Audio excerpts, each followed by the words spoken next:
All right, we got everybody here seated at the table. Welcome, everybody. It's good to see everybody again tonight.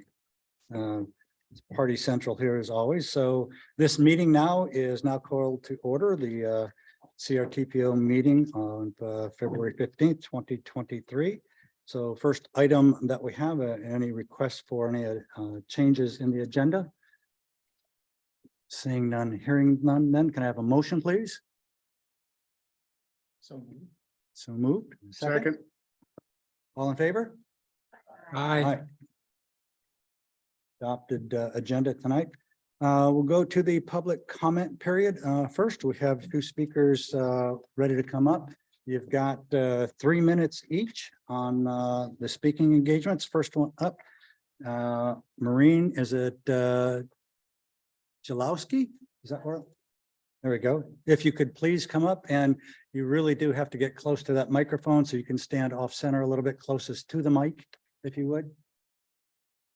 And just state your name, who you are, where you come from, all that kind of stuff. Sure. No social security.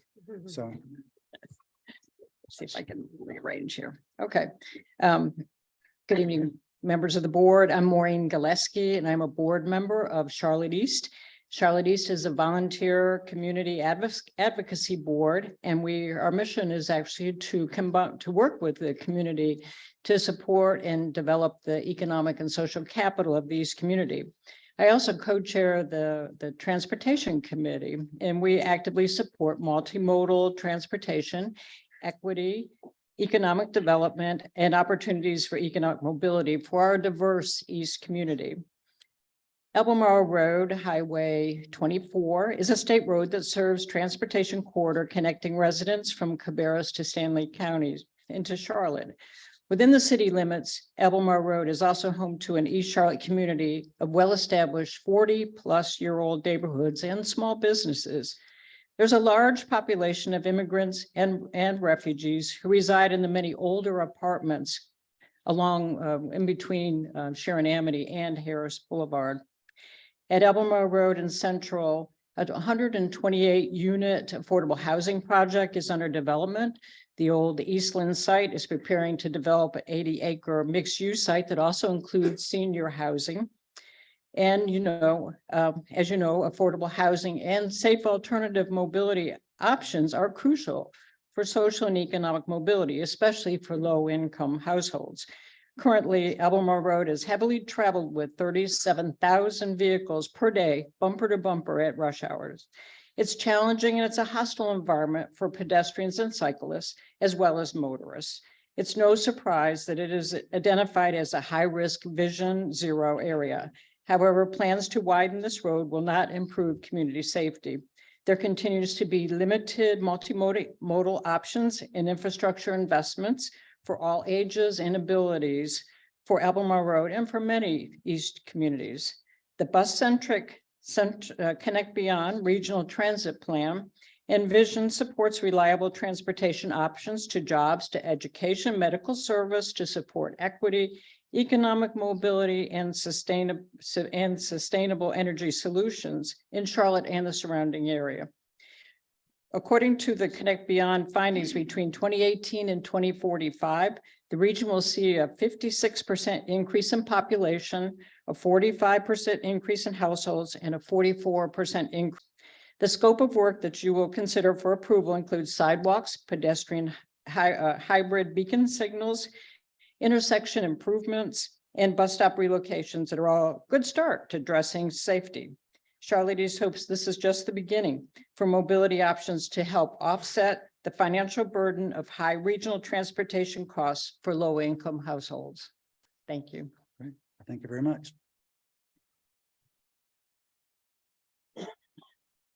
All right, next up, I have Darren Crosby. You can, there you go. Thank you. Come on up and get close to the microphone as well so we can all hear you. Welcome. And just identify yourself, where you live, and if you're associated with in a group or organization or not. Okay, my name is Darren Crosby. I'm a resident of West Charlotte. I live in the Pine Island Country Club community, which is off of Highway 27, also known as Mount Holly Road. I've come tonight to speak to a widening project that was scored. It was H17148, which is North Carolina 27, widening from Ryan Road to Belmead. And we found out recently that it had been taken off of the sort of the current tip and is being pushed out. But we've had many rezoning petitions and approvals right on our road. You know, I can go through them, but there's 1, 2, 3, 4, 5, 6, 7, 8, 9, 10 rezoning projects that have went to multifamily, and it's currently a 2-lane road, and it's dangerous. We have gas trucks. We've had 2 gas trucks flip over. You know, I live in the golf course, and the creek sort of comes around the back of my house and the front of my house. So it was so bad when this gas truck flipped over that we had to leave our neighborhood. So it was that bad. But the tank farm uses Highway 27. When they come out to hit 485, they sometimes they'll use 485, but a lot of times they'll use 27 to go to Gaston County. And it's a recipe for disaster. It's currently 2 lanes. I think it's the only city adjacent to Charlotte that is served by 2 lanes. It's sort of scary, but we've had a lot of development in Gaston County. A lot of the commuters are going from Gaston County to 485 via Highway 27. Trying to get out of our neighborhood takes probably about 20 minutes, maybe longer in the evenings or in the mornings. So I just, you know, I've talked to Neil, I don't know where Neil's at, but we're trying to have it resubmitted in the summer for something coming up soon, hopefully. And I'm going to do a little bit more research so I can maybe send some information in to see what else we can do to try to get something funded for the road to be built or be widened. And, you know, a lot of the project right there, they're building a new intersection, and a lot of the developers are paying for the intersection improvements. The apartment complex at Ryan Road and 27 is paying $200,000 for the Ryan Road, Mount Holly Road, and Sonoma Valley Road intersection improvement. 221 apartments at 9900 Mount Holly Road is paying $50,000. All right, we're out of time on that. Yeah, I'm sorry. All right, All right. Well, I Thank you. appreciate Appreciate you letting me speak. very good. Thank you very much.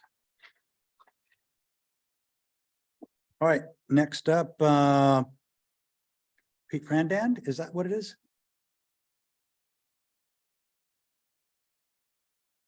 Nobody? Left the house? Oh, there he is. There you go. Sorry about that. Welcome, and you've got 3 minutes, and state your name and who you represent. Thank you. Good evening. Thank you very much for giving me the opportunity to speak with you tonight. My name is Pete Frandano, and I'm in the commercial real estate industry here in Charlotte. As you know, real estate and transportation are intertwined. Following Janet Labar's thoughtful remarks to your board last month, on behalf of the business community, I wanted to reinforce her call to action regarding the I-77 South Corridor. First, thank you to all of you. Well-deserved thank you for all the work that you did during COVID. We know that y'all kept working through projects during that time, so a big thank you to all of you. As you take action tonight and decide on how to respond to NCDOT regarding the I-77 South, I want to share a few thoughts.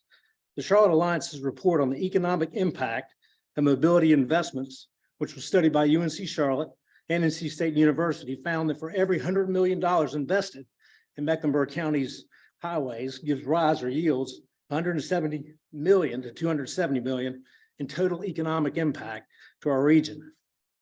I'll just add that from my professional experience in the Fortune 500 world and our commercial real estate industry for the past 20 years, colleagues and clients of mine here and across our great state work with companies of all sizes that are hiring local employees. We know the capital allocation and investment has choices. They're evaluating markets for several key factors, some of which are cost of living, quality of life, accessibility, and transportation cuts across all of those factors. And historically has served Charlotte well in attracting and retaining business. We don't see net immigration stopping anytime soon in our region, and that's a great thing. The employment needs are here and now. Companies that are moving here are coming now. And if improving this stretch of a major corridor will help with employment, why not look at the delivery date from every angle and decrease the amount of time to get the process started? From what I understand, you're deciding on whether NCDOT should begin analyzing and comparing alternative mechanisms for I-77 South. Given the traditional timeline that's been discussed in previous meetings, we believe you have to get those answers. The corridor is too important, the benefits too great, the need is too real, and we need other options to assess in the future. Janet was not speaking with hyperbole. The business community is watching and listening. I know we will all agree that transportation is a critical component to our region, our communities, and our businesses. We either succeed or fall behind in the years ahead as we take care of our transportation needs. Business leaders are calling for creative solutions to this region's greatest problems. You have before you a great opportunity to make progress on a major transportation issue that needs to be addressed. I would urge you to act now to ensure that we all have the data and the options on the table as you continue discussions and evaluations of the I-77 South Corridor. And thank you very much. I appreciate it. We all appreciate your service. Thank you. Thank you. Thank you for those. You stayed within the 3 minutes. All right, next up, it looks like I have Manny Gonzalez. Is that correct? Welcome, sir. You just get up close to the microphone so we can all hear you. State your name. You got 3 minutes. Thank you. Again, good evening. And again, thank you for the opportunity to speak on this important of our region's interstate system and its vital role in supporting travel and tourism. I am Manny Gonzalez, the Vice President General Manager of Carowinds Amusement Park, located in the North Carolina, South Carolina state line. As you probably know, Carowinds is the 400-acre home of top-rated roller coasters, the world's tallest and fastest giga coaster rides, attractions, live stage shows, as well as a water park. We host popular events such as Grand Carnival, Scarewinds, and Winterfest throughout the year. In addition to the park, we have a hotel and a campground accommodations on site. Carowinds is also a significant employer in our region, hiring thousands of seasonal workers each year and providing first jobs to many youth in our area.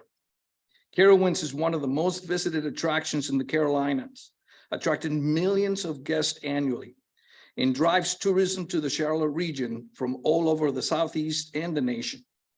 Nearly all of our guests are likely to use I-77 during their visit to the park. As you drive south from Charlotte, you can see how close Carowinds is to I-77. The flow of traffic on the interstate directly impacts many of our guests' travel and schedules as they drive through the region. Ensuring that they have a safe, convenient, and predictable access to Carowinds is critical to our business.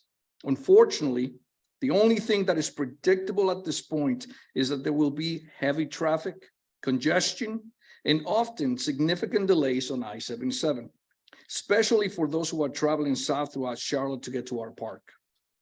On March 31st, 1973, Carowinds officially opened to 6,000 guests amid great fanfare. The grand opening marked the culmination of years of formulation, planning, development by founder E. Pat Hall, a Charlotte businessman. 5 decades later, in 2023, Carowinds is celebrating its 50th anniversary. Since its opening, the park has grown in scale and popularity with 60 attractions in the world's tallest and fastest giga coaster. Just as Carowinds has continuously sought to maintain and enhance the park over the past 5 decades to meet our consumers' needs, so too should the roadway system be improved to adapt to the increased traffic. Interstates are the lifeblood of travel and tourism industry. Charlotte sits at the crossroads of 2 major interstates and is fortunate to also have an international hub airport that allows all of our guests and other tourists to easily access and traverse the region. We should be investing in the essential infrastructure to ensure that we are prepared for the continued growth of our economy. I learned recently that the section of I-77 you are considering was last expanded and improved in the 1990s, nearly 30 years ago. And studies to make additional improvements to the road go back nearly as far. That's far too long for such a vital infrastructure link. With more than 170,000 vehicles traveling on I-77 daily, it's no secret that traffic is getting worse and it's not going to fix itself. I urge you to vote to move forward with studying the corridor and funding options for much needed improvements to I-77. Please help Carowinds and other businesses that hire local employees, attract guests from near and far. We want them to tell their friends what a great region we have here around Charlotte, so that they will want to come back and continue to support our local economy. Again, thank you for your support. Thank you, sir. All right, next up, we have Jan Martin. Welcome. You have 3 minutes again. Tell us who you are, and the mic is yours. Good evening. Thank you for allowing me to speak on the importance of investing in our region's infrastructure. My name is Jan Martin. I'm the Director of Public Affairs and Communications for Domtar, headquartered in Fort Mill, South Carolina. We're the largest integrated manufacturer and marketer of uncoated free sheet paper in North America, and we're the largest one of the largest manufacturers of pulp in the world. I'm speaking here tonight because we have 3 facilities in the Charlotte region, including our U.S. corporate offices, all of which are along the I-77 corridor from Charlotte to Rock Hill. I wanted to bring a bit of a different perspective in our facilities that are located in both York County and in Mecklenburg County. With 11 packaging mills and 9 manufacturing and converting sites across North America, we can understand why both logistics and supply chain concerns remain high on our list of priorities. We closely monitor factors that contribute to the success and wellness of our business, and over 600 area employees, such as supply chain, reliability, predictable distribution of our products to clients, safety of our workforce, including their commutes, and accessibility to the Charlotte Douglas International Airport. Transportation infrastructure underpins all of these factors. Our ability to safely and efficiently move product and recruit top-tier talent is largely dependent on the ability to move in and around the Charlotte region, with I-77 being a vital corridor. To say that interstate is no longer keeping up with demand would be an understatement, and the statistics are hard to argue. You may know York County is the 4th fastest growing county in South Carolina, and Mecklenburg is in the top 10 of the fastest growing counties in the United States. The Charlotte region is expected to grow by 50% by 2050, going from 3 million to 4.5 million. The addition of 1.5 million residents is the equivalent of adding the Raleigh MSA to the region over the next 30 years. And the fastest growth is expected in York and Lancaster counties. They are forecast to at least double in size over the next 30 years. We can't wait for the improvements for I-77. We need to act as soon as possible. That growth is due to the effective business recruitment and expansion, good schools, and a nationally recognized quality of life, accomplishments that should be celebrated. That growth also means more cars on the road, cars filled with families, commuters, visitors, and other travelers who flow through the region's transportation system. At Domtar, we believe we are in the perfect region to meet our business and employees' needs that offers a high quality of life. We want to preserve that appeal, and we are grateful to this body for spending as much time as you have over the past year on I-77 South. I am encouraged, and I want to keep on encouraging you to keep this process moving forward. As a company dependent on transportation infrastructure, we understand the demands new construction and projected delivery dates have on state and regional budgets. With raw materials, employment shortages, and inflation having significant effects on the transportation industry, looking at all the possible delivery methods is the correct approach, and I commend you on these discussions. I-77 is too critical to the region's vitality to neglect. I would urge you to consider support of the local communities, families, employees, job creators, and economic engines of the region with your vote tonight. I offer my humble encouragement to please allow NCDOT to move forward with further study and analysis of this vital corridor. Thank you and have a good evening. Thank you very much.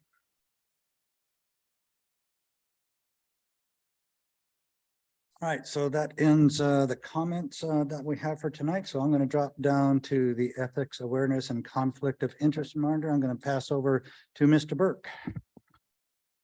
In accordance with the State Government Ethics Act, it is the duty of every board member to avoid conflicts of interest. Does any board member have any known conflict of interest with respect to any of the matters coming before the board today?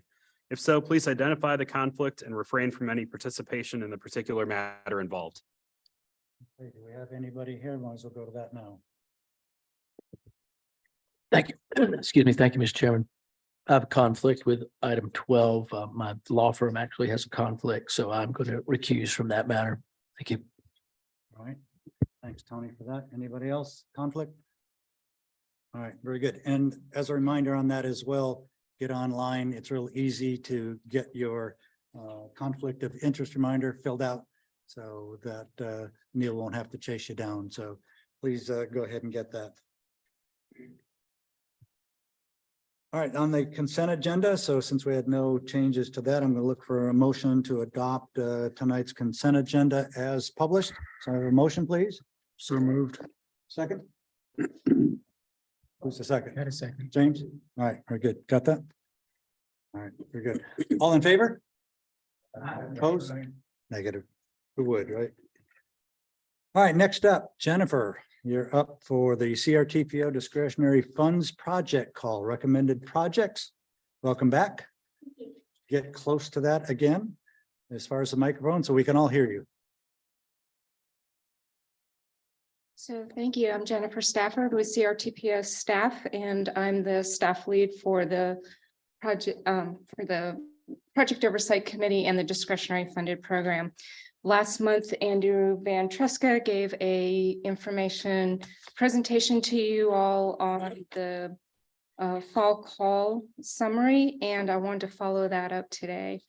So today we are requesting action for you to approve discretionary funds for the projects recommended from the fall 2022 project call and amend the TIP to add the funding allocations to the new and existing projects. And part of that is to approve a resolution to endorse 4 CMAQ applications. That's 4 of the new projects in the amount of $9,616,300. So we received, this is just a summary of the applications we received, and Andrew presented this last time. We received 34 applications, totaling almost $80 million. We had about $59.1 million available. So we're short about 20 million. These are the recommended highway projects. So the projects go to the project oversight committee. They review the scores and then do the recommendation to the TCC. The TCC has recommended all of these projects. These are also all of the roadway projects that we had received. So it is recommended to fund all of these projects. And there's 9 here for $36 million. The first 2 are supplemental funds requested. The bridge project, the first one actually bid this summer. It was short, so that's a known amount. They will not come back for supplemental funds. The second one is a project that's been ongoing. There's some asbestos in the soil. It's taken a little bit more work to get the asbestos out. The other projects are all new. The non-highway projects, so in January, we had some comments, feedback from the TCC as well as the board. We returned to the Project Oversight Committee and had discussions about the recommended list. At that time, CATS had requested funding for 20 chargers. They have reduced their funding request for 15 chargers, which gave a surplus back to the pot, so to speak, for about $2 million. The Project Oversight Committee had recommended that the next project be funded is on the bike ped. Again, all of the projects for the roadways were already recommended. So we went back to the TCC. The TCC also recommended adding in that extra project, which is the Davidson project for shared use path. Also, what that did when CATS reduced their request is Pineville Matthews Road for the shared use path. They were short. We ran out of funding and there was short about 160,000.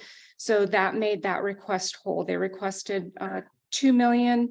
When we came to you in January, we were able to fund about 1.8, but now we're able to fund the whole amount. So again, these projects have all been recommended by the TCC.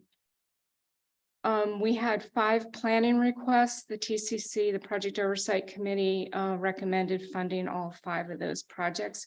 You will see these projects are handled a little bit differently. You'll see them in Bob Cook's presentation on the UPWP. So when we amend the tip to bring the capital projects in, the planning projects get amended into the UPWP.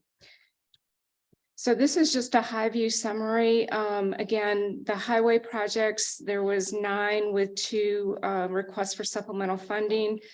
It's recommended to fund all of those, which is about 62% of the total funding available. The non-highway bike and ped, there were 14 applications. One small one for, it was about 300,000 on an existing greenway project. They put it out to bid, and so that's a pretty safe number of what's needed to finish that project as well. That funding is about 25%. And then the new funds that we had for carbon reduction, we received 3 applications recommending funding all 3 of those, as well as the planning projects. So again, we're here to for this action to be requested to fund these projects, amend the tip, and to endorse the application for CMAQ projects. With that, are there any questions? Okay, any questions for our presenter? Across the board. Do we need 2 motions on this separate one, or we can do it all in one? Here, Ron. No? Oh, I'm sorry. You're over there. Yeah, thank you. The last meeting, it was implied that even though it went back to TCC and the committee, that the final approval of funds came down to this board and we could move funds wherever the entire board seemed necessary, or deemed necessary. I'd like to challenge that tonight. And I'll put in a motion if I have to, but I'll wait for further discussion. But you know, we're still putting $6.5 million over in CATS for battery chargers for potential EV vehicles, buses, correct? It's electric chargers that charge electric buses. Right. Yeah, How so it's many not- electric buses do we have?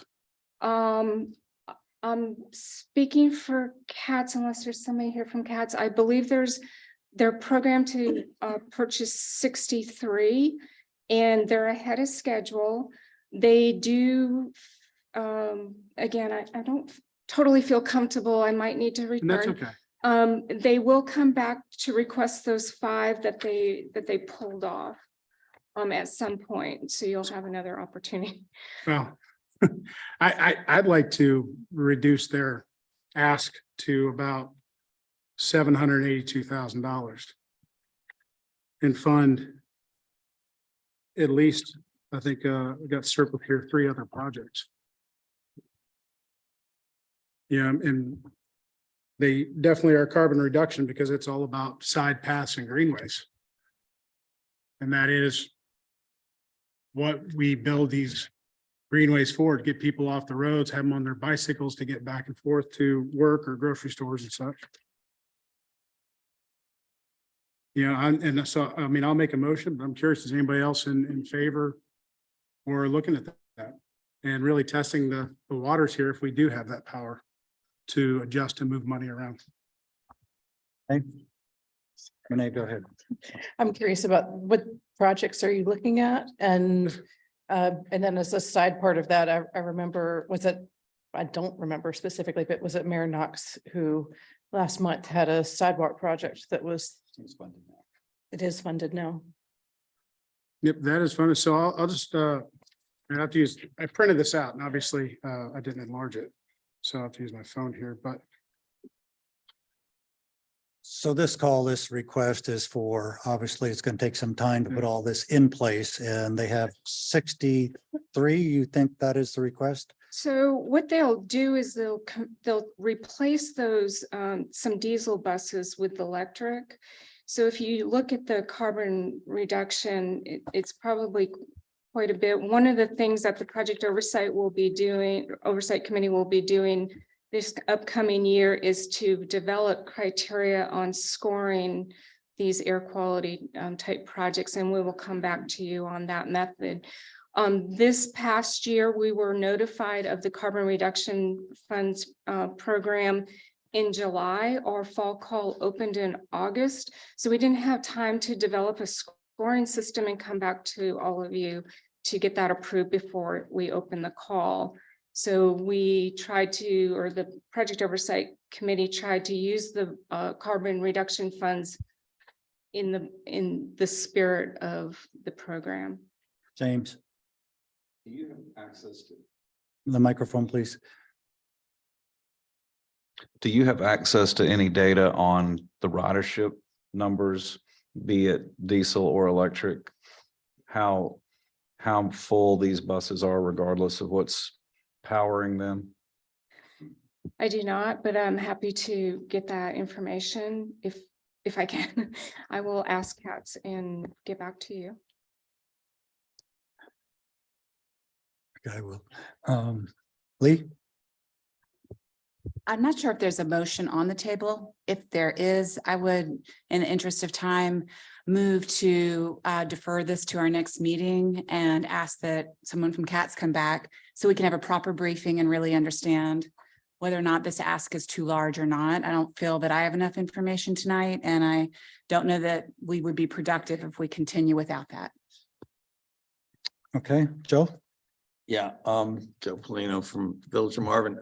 Quick question, if we were to entertain that, would we have to stay within the same category? Like it's just a question for, I guess, CRTPO. If we're going to take funds away, does it have to stay in the same category as carbon reduction, or can it be moved into bicycle and pedestrian or whatever? I don't know the answer to that. I believe the last meeting, and I'll let staff speak on this. Sorry to interrupt.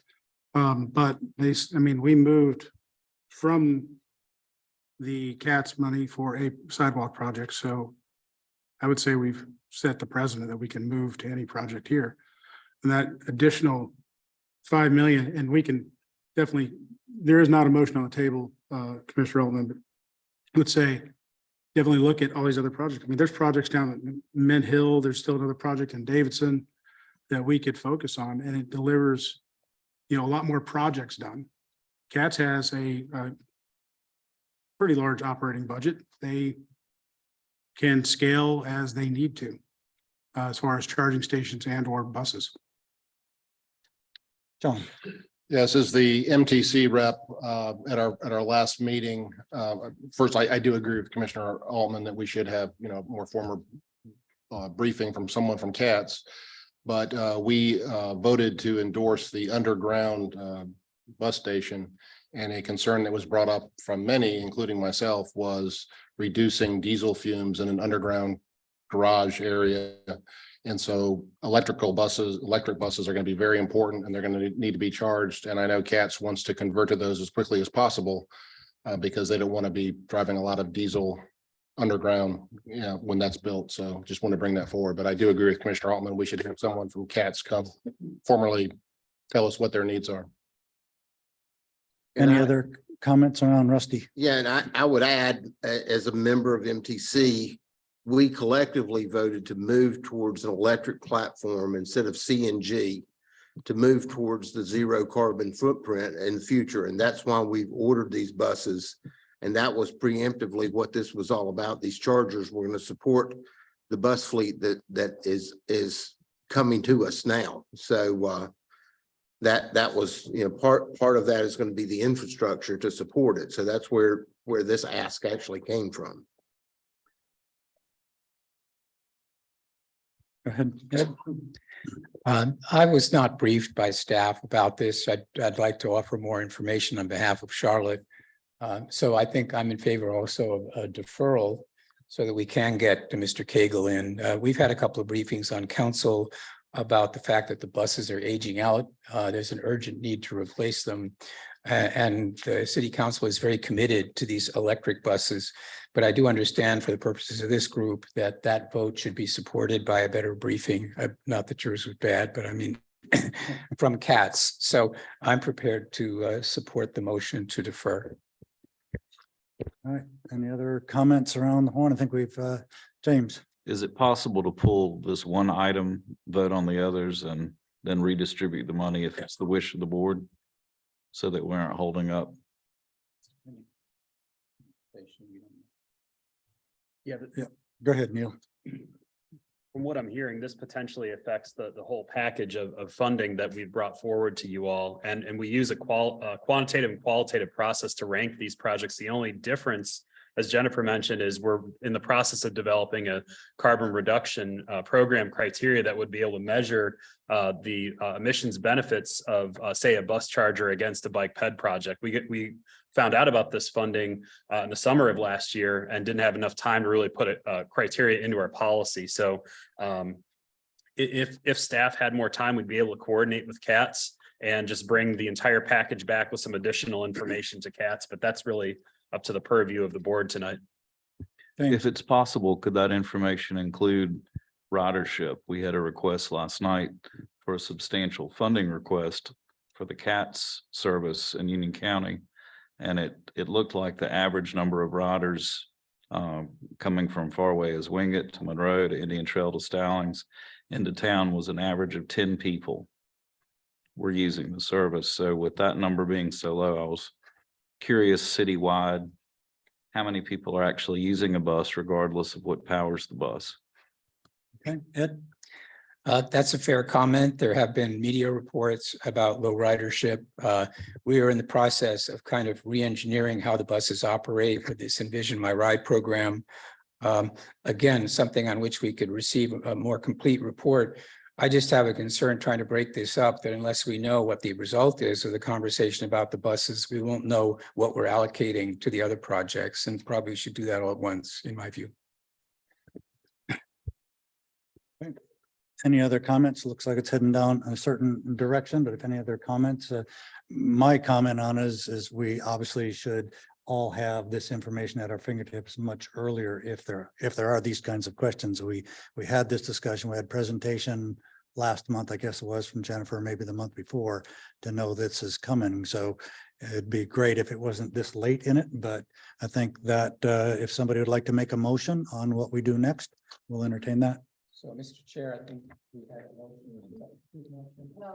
I'm not sure if there was actually an original motion put on the table. Are you did you not actually put it on the There table? wasn't a motion. It was just a discussion Right, Okay. to see if this board was interested. I don't know if this board is interested in doing that. Sounds like Yeah, they are.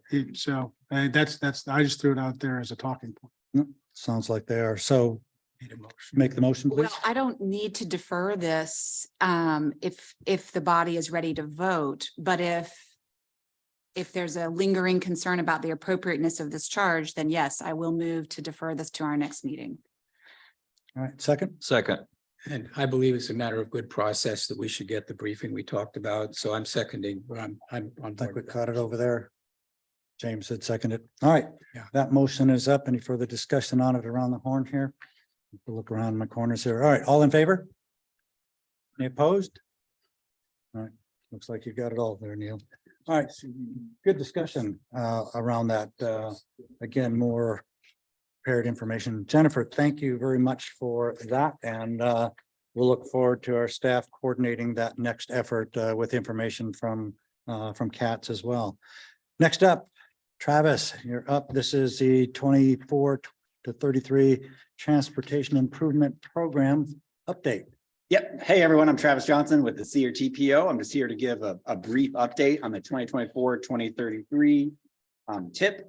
It's something in the process we are currently engaged in. So I want to go over just a brief update, talk about the next steps, and then just talk about a brief schedule for prioritization 7.0, which will be the next TIP.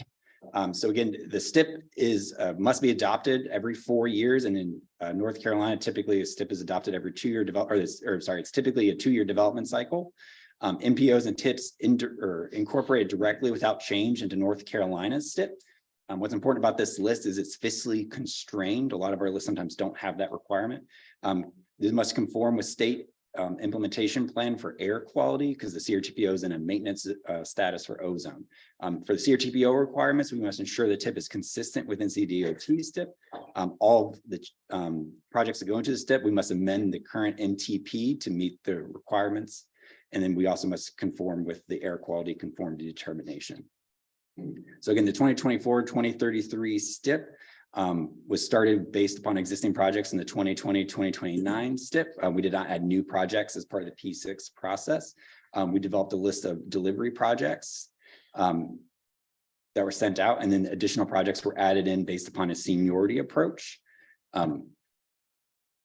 NCDOT released the first draft STIP in August 4th of 2022. At that time, we had the opportunity to utilize a project exchange to which projects of somewhat equal value were allowed to be exchanged. We took advantage of this process twice, once on September 21st and again on October 19th.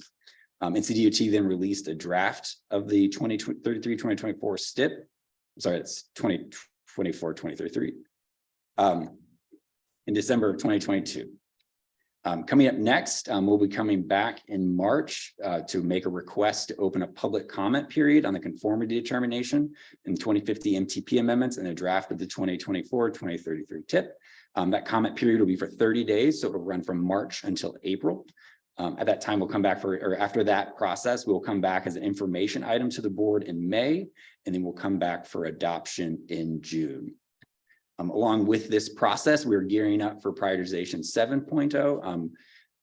The work group is expected to, or the Board of Transportation is expected to approve the P7 work group recommendations in spring of 2023. Our submittal window will open around July, September of 2023, and then scoring will begin in the fall. It is NCDOT and spot offices develops the priority 7 quantitative project scores is expected in October to March of 2023 into 2024. So with that, any questions? Again, this is just a reminder that we're still in the existing TIP. We're working through the process. We'll be coming back with drafts that will go for a public comment period, which will be coming back to you for adoption. And then we're gearing up for doing this all over again for prioritization 7.0. Any questions? Any questions around the horn? Again, we want to be prepared. Rob, you're over here. Me Thank you. again. Me again. How are we advertising the public comment period so we can engage more of the public? So we'll be utilizing the website again to promote this. We're going to be posting for 2 weeks in the Mecklenburg Times. And we'll pushing it through social media, and we'll work with, communities to utilize your social media and websites as well, just to get the information out there as much as possible. All right, any other questions for our presenter out there? Again, we want to be as prepared as we can when it does come to us next time to make sure that we get all the questions asked and answered early. And so if that's it, this was certainly informational. Thank you, Travis. Thank Appreciate you. that. I look forward to speaking with you to open the public engagement period. All right. All right, next up, CRTPO 2024 Unified Work Plan. That's good. Mr. Cook, welcome. Thank you. Good evening, everyone. Wanted to update everyone on the status of the FY 2024 UPWP, our budget for the year.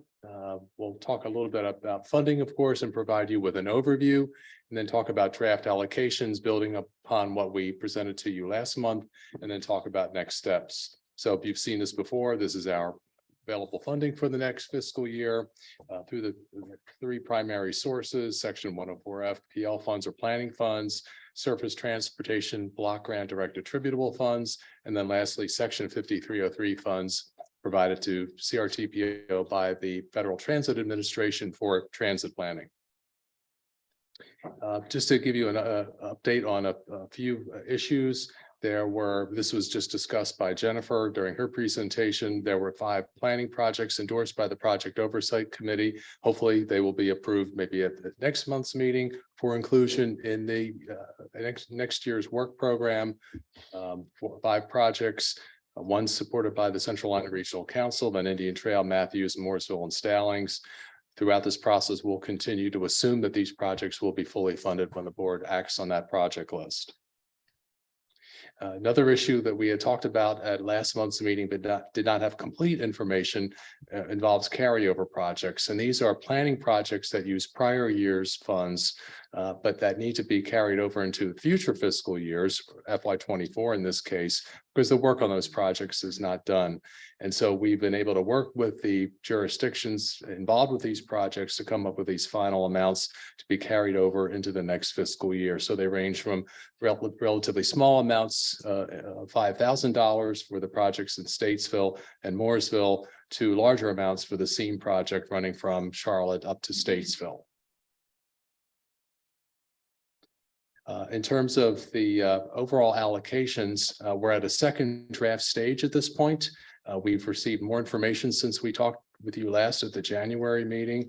Most important probably is the analysis of the trends for the first 2 quarters of fiscal year 25, the current fiscal year. There still may be some minor allocations, adjustments to the allocations between now and March.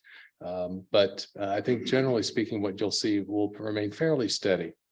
And then we will conduct one final staff level review at the February 22nd transportation staff meeting. And this will be an opportunity for us to engage with your TCC members before they act on a recommendation to adopt the UPWP at their March meeting. So getting into the allocations themselves, what you have here is a list of the task codes that make up the Unified Planning Work Program there on the left. And then the first draft and then activities, of course, that are funded through those task codes. And then the first draft allocation column is what we presented to you last month. And then the second draft allocation is how we've refined them since that meeting. So they've remained fairly steady for the most part. The first draft allocations were guesstimates based upon what we had funded last year and historically funded in those categories, but without the knowledge of how funding trends had played out for the first 2 quarters of the current fiscal year. So in that first category, data and planning support, first draft allocation was $700,000, and you see that that has not changed terribly much since last month's meeting. Planning process, a bit more funded in that category, primarily because we do anticipate that we'll be able to get underway with the 2055 Metropolitan Transportation Plan and spend a fair amount of time on that initiative during the fiscal year. UPWP remains fairly pretty much the same, a slight decrease. The tip category, we did put more money into that, a substantial amount into this category for the upcoming fiscal year because of a lot of the activities that Travis just described to you. And then for special studies, these are those local planning projects that have been mentioned, and that total is $951,000. Those dollars are not subject to the local match requirements that is distributed throughout all the member jurisdictions. The agency that is responsible for that jurisdiction, for that project, pays that local match. So these are kind of in addition to the overall work program for the year. Getting into Title VI requirements and environmental justice requirements, We're looking at $20,000 in both categories for next fiscal year. And that matches pretty much with what we estimated when we met with you last. And this is an increase over last year by about $5,000. Public participation, we thought we would program a little bit more money than we had in the past. We want to make sure we have adequate resources to get the word out about our organization to the greatest extent possible. Also, because with the development of the 2055 Metropolitan Transportation Plan, we as staff will probably take on more responsibilities for public involvement associated with that, as opposed to the consultant assistance we've traditionally used. And then lastly, with management and operations, there's a sizable amount in there, a bit less than the current fiscal year. But these are the dollars that really fund the really basics of what we do as an organization. And next year, one of the most substantial things is probably going to be the reassessment of the memorandum of understanding. So the numbers have remained fairly stable from last month when we presented some preliminary numbers to you. And I'm hopeful that most of these will stay pretty steady between now and when we come back to you in March for adoption. So in terms of some of those remaining issues, when we last came to you in January, we still needed to assess those Q1 and Q2 expenditures. We've done that. We finalized the Section 5303 allocations. We had to make a couple of minor adjustments there, but that was just to the tune of about $600. The TOD grant, the Transit Oriented Development Grant that CATS was awarded by the Federal Transit Administration, we have gotten the final number for that, and we will program $500,000 for that. We will not touch that money as an organization, but because it is a planning project, a transportation planning project in our region, it does have to be reflected in our work program. We've completed work on how we are going to allocate dollars for the Complete Streets 2.5% funding obligation. Our focus will be the same during the next fiscal year in terms of examining corridors against NCDOT's active transportation corridors against NCDOT's Complete Streets methodology. And then lastly, we still had an outstanding issue with the carryovers, which we have finalized. So in terms of next steps, we have completed the second draft presentations to both the TCC and the board with tonight's meeting. Again, we'll go to the transportation staff meeting on February 22nd, and we will come back to you first to the TCC in early March for a recommendation, and then to you for adoption. And with that, I'm happy to answer any questions. Great. Thank you, Bob. On that, any questions for Mr. Cook on the corner? Look to my corner over here, Rob, so I just want to make sure I don't miss you. So, all right. I think you're up again. If there's no questions, we'll move on to the next one. This is item number 9. You can tell us all about the self-certification. Yes. Wanted to talk a little bit about the process tonight, the memo that was included in your agenda packet, and then talk about next steps for this initiative as well. So federal regulations and NCDOT policy do require that MPOs annually certify that their planning processes are addressing the major planning issues that affect the region, and that we are conducting what we do in accordance with all laws and regulations that affect the metropolitan planning process. A board approval is required for this. And in North Carolina, what we do is we link this to the adoption of the Unified Planning Work Program. So we have to do it, and we think it's in consultation with NCDOT, think it's best to link it to the work program, because as an organization, we're evaluating what we do and how we do it for the next fiscal year. So it's a good time to look back at the current fiscal year, and determine whether or not we're meeting all our requirements. So what we do is there is a checklist that's provided by the Federal Highway Administration, which we review and provide responses to.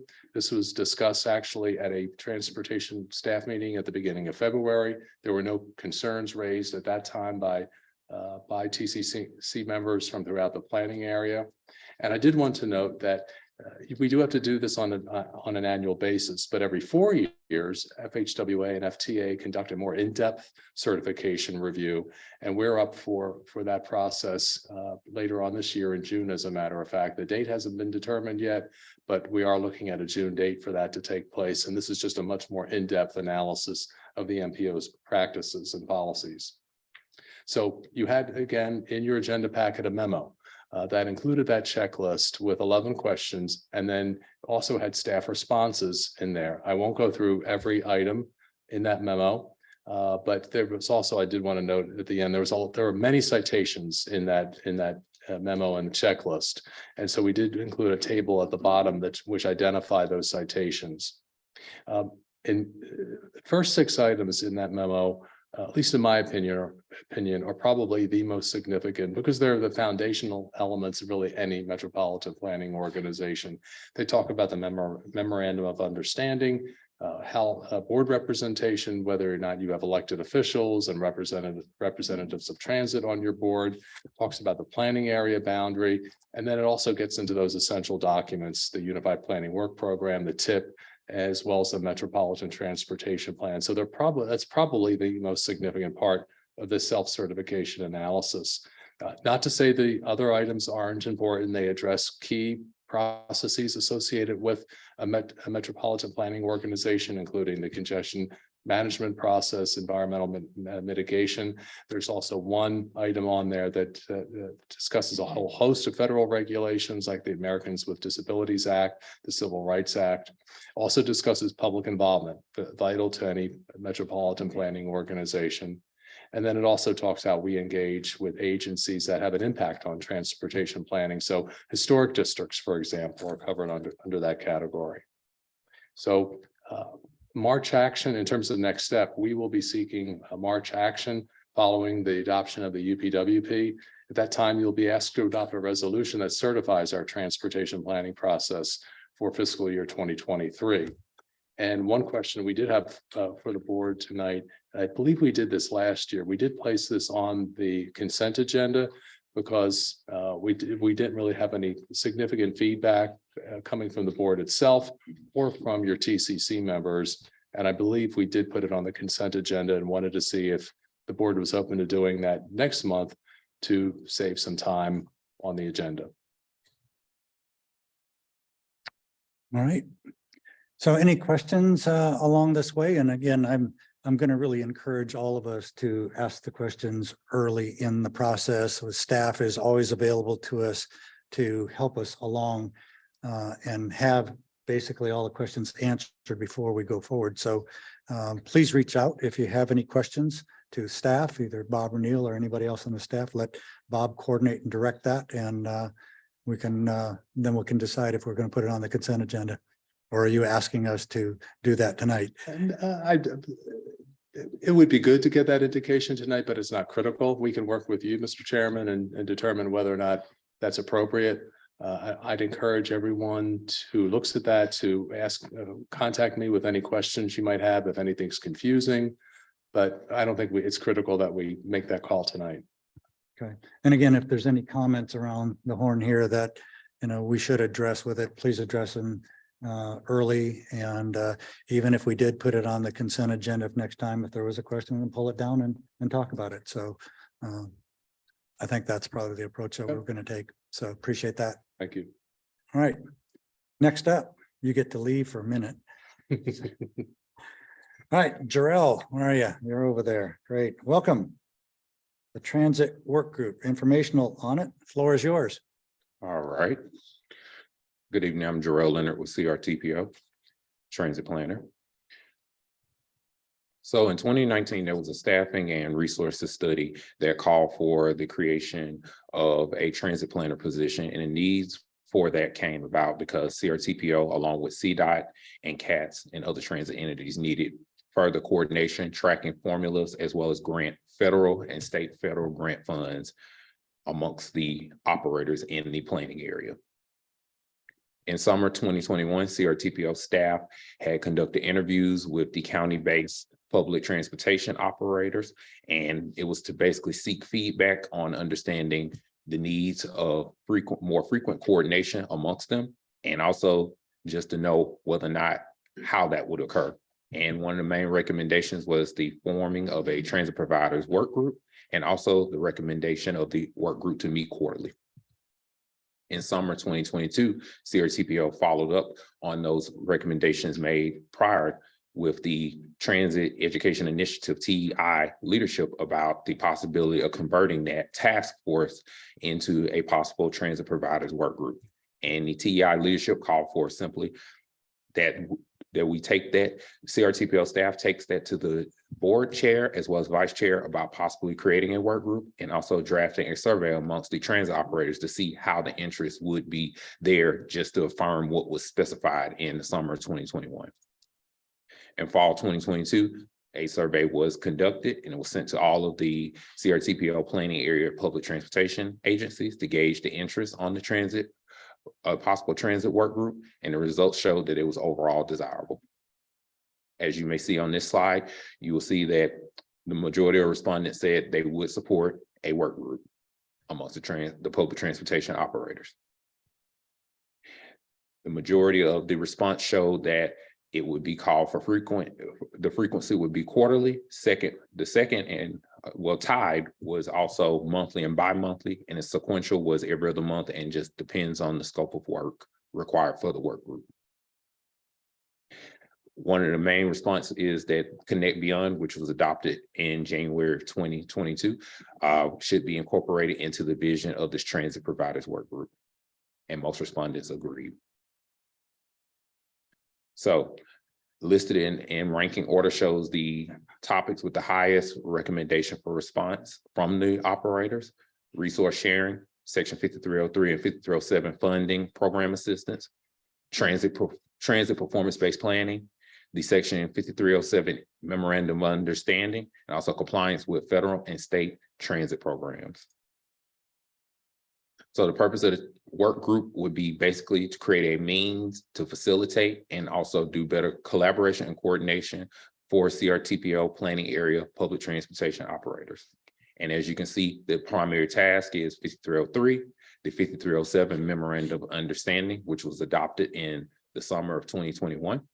Performance-based planning, which is tied around public transportation asset management, and also safety targets, and also doing the federally mandated and state mandated items that CRTPO must do, including the UPWP, the TIP, the MTP, as well as the CTP.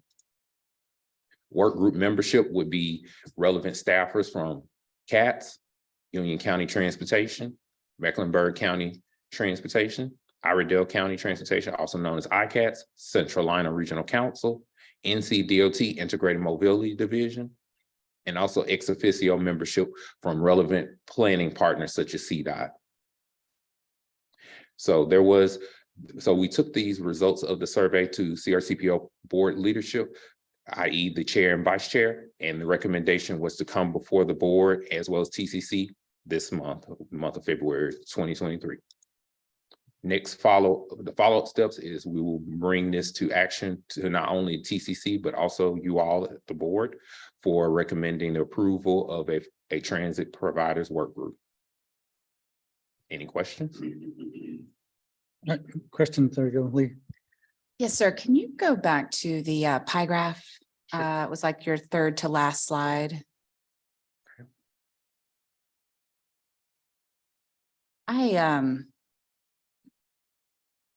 Thank you. I want to understand how what is being proposed in this action item or this item on our agenda, how is it similar or different than Central Carolina's advancing the plan committee, which has just been formed to discuss a regional transit authority?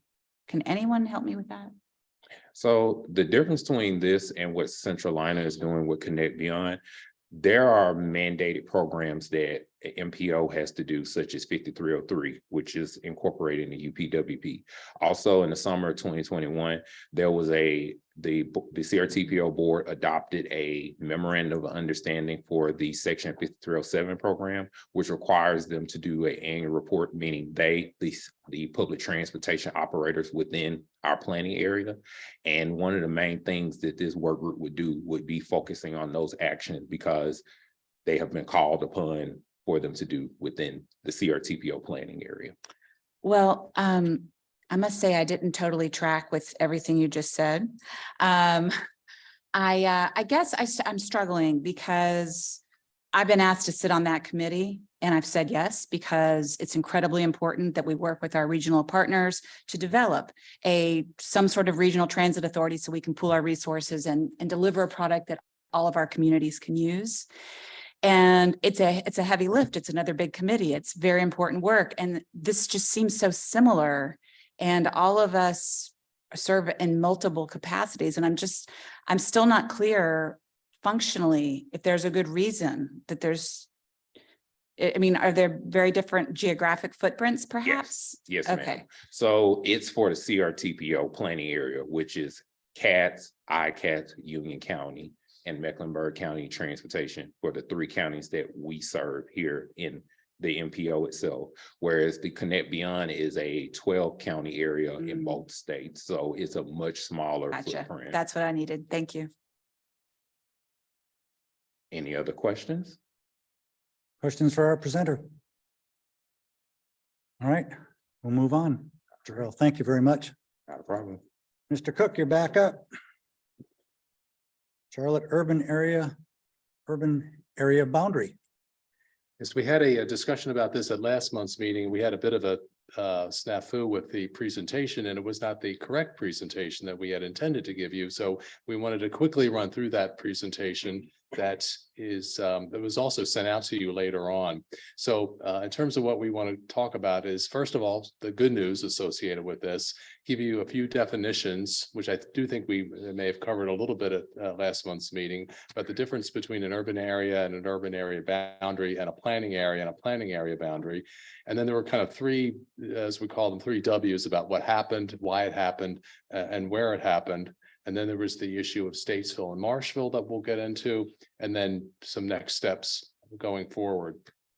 So in terms of that good news is that based upon how the Census Bureau defined the Charlotte urban area, or redefined it, one might say, is that we are not required to change our planning area boundary.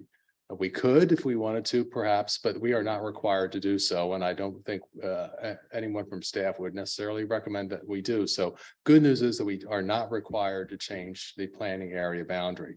And that is because the urban area, as designated by the Census Bureau, did not change in any way that would require the addition of new municipalities or counties. And for the past several censuses, that was the case, where new territory was brought in, new jurisdictions were brought in, but that was not the case this time. And then one other thing I think it's important to note is that those municipalities that are no longer in the Charlotte urban area can remain active CRTPO members. They do not have to be excluded from the organization because of the change to the urban area boundary. And so I wanted to get into the urban area boundary with a little bit more detail. And what you're seeing here in purple on the right-hand side on the map is the 2010 urban area as defined by the Census Bureau. And other federal and the Census Bureau defines urban areas for their own statistical purposes. They don't do it for another agency, whether it be state, federal, or local. But other agencies use this information for certain purposes. And one of the main ones, at least the one that affects us the most, is how the FHWA uses this information. And they take urban areas and they say any that are 50,000 or more in population are required to establish metropolitan planning organizations. And the census designated urban area is the minimum planning area for an MPO. So if we were brand new to this game, as a result of the 2010 to 2020 census, that area in purple would have to be within the metropolitan planning area service or planning area boundary. So, but this compares and contrasts the 2010 urban area that you just saw in purple with the 2020 urban area in green. So it's very clear, I think, on the slide, on the image on the right-hand side of the slide. And you can see how we as a region saw a contraction of the Charlotte urban area from 2010. And I'll get into the details in a moment, but most notably to the north is Statesville. that is no longer considered to be in the Charlotte urban area. And then to the east in Union County, Marshville is no longer in the Charlotte urban area. But again, to emphasize, that does not mean they have to come out of the CRTPO's planning area. And then you can see other areas where territory was lost in South Carolina. They were not a part of our planning area. Also in Lincoln County, also not a part of our planning area. And then along the Cabarrus-Mecklenburg County line, and a very small area, which you can barely see on this slide, because it was, I think, maybe 0.6 of a square mile in Catawba County, where 150 crosses from Iredell County into Catawba County. So that was about an urban area. Now, this is about a planning area boundary. And planning area boundary is an MPO's area of jurisdiction, and that is developed in coordination with the state DOT, Federal Highway Administration, and of course, local governments. And that planning area is established by looking at the urban area as the minimum planning area, as I mentioned before. So that's the bare minimum that you have to include within your planning area boundary. And then you kind of smooth that boundary to really create a more logical planning area, because you can see it's kind of jagged, if you will, that urban area that is established as it's established by the Census Bureau. And so it's not a very logical area to plan for. You want to kind of smooth that out to come up with a more reasonable planning area. And then on top of that, FHWA guidance states that MPOs should include within their planning areas any area expected to be urban within 20 years. So those are really kind of the basics of how a planning area boundary is established and what a planning area boundary is for an MPO. So in terms of what happened, our urban area population increased by 130,431 people. But the urban area itself, the land area, decreased by 109 square miles. So fairly substantial contraction. And you can see in the box below the differences in population between and land area between the 2010 and the 2020 urban areas. Again, the population increase, but then also the contraction of the planning area by just shy of 109 square miles. So why it happened? Well, the Census Bureau changed its criteria for establishing urban areas from the 2010 census to the 2020 census. And these standards had been in place for a number of iterations of the census. So it's not like they change every 10 years, but they did make some changes that affected the how urban areas are designated, not just the Charlotte urban area. Many urban areas contracted in size throughout the country. But there were two changes that likely affected the Charlotte urban area. That one involves the inclusion of non-contiguous territory. There's a requirement, or there was a standard, I should say, about referred to as hops and jumps. That allowed for the inclusion of a qualifying area, even if it was not immediately adjacent to that urban area. And that maximum jump distance was lowered from 2.5 miles to 1.5 miles. And we believe that that's what likely affected Statesville and Marshville. If we go back to the planning area boundary, and you can see the purple representing the 2010 urban area and the green representing the 2020, you can see that rather tenuous link where the green ends and the purple begins. So since that was reduced, that's why Statesville came out, and you can see the same at the bottom right, where Marshville came out of the planning area. Came out of the urban area. I apologize for getting the two confused there. And then also a change to what is considered a qualifying urban area. There was a shift in by establishing density from going from housing units versus population. So it changed from 2,500 person minimum threshold to 2,000 housing units or 5,000 persons. So rather substantial changes, which affected what the urban area looks like and likely resulted in that contraction. So where it happened in a little bit more detail, in South Carolina, the Charlotte urban area had extended into South Carolina, specifically York and Lancaster counties. 35.7 square miles are now assigned to the Rock Hill urban area. There is still a small portion of the Charlotte urban area in York County, but I think it's to the tune of maybe 10 square miles. It's a relatively small amount. Then in northern Iredell County, as we've discussed, the area around Statesville, that's 32.8 square miles. Statesville is now classified as an urban area, but is below that 50,000 MPO threshold. In Lincoln County, the Charlotte urban area was 17.6 square miles. That is now classified as rural. Again, that was not in our planning area. In Eastern Union County, the reduction was rather small because it was that jump category that brought in Marshville. So the area contracted by 5.4 miles. In Western Mecklenburg County, this is one of the odder things. A portion of Mecklenburg County near the Whitewater Center is now assigned to the Gastonia urban area. And then in Eastern Mecklenburg County, along the line, the boundary between Mecklenburg and Cabarrus County, 7.5 miles are now assigned to the Concord urban area, despite that area being within Mecklenburg County. And then last but not least was that Catawba County portion that I mentioned earlier, 0.6 square miles, now classified as rural. So those are where it all happened, the 109 square miles. Getting into the Statesville Marshville issues again, to repeat, both are no longer in the urban area, but they can remain active participating members of the CRTPO. In Marshville's case, I referred to the FHWA guidance I mentioned earlier that encourages MPOs to establish planning area boundaries that include areas expected to be urban within the next 20 years. And in staff's opinion, the region's growth is such that, and the effect of the Marshville Expressway likely means that Charlotte or Marshville will become part of the Charlotte urban area after the 2030 census. And similar situation for Statesville. It is again classified as an urban area, but below the MPO threshold. It was probably eliminated from the urban area due to the criteria change that affect Marshville. And again, with the region's growth being what it is, it's likely that that link that was severed with the 2020 urban area will be reestablished after the 2030 census. So there is again no need for either community to exit the CRTPO.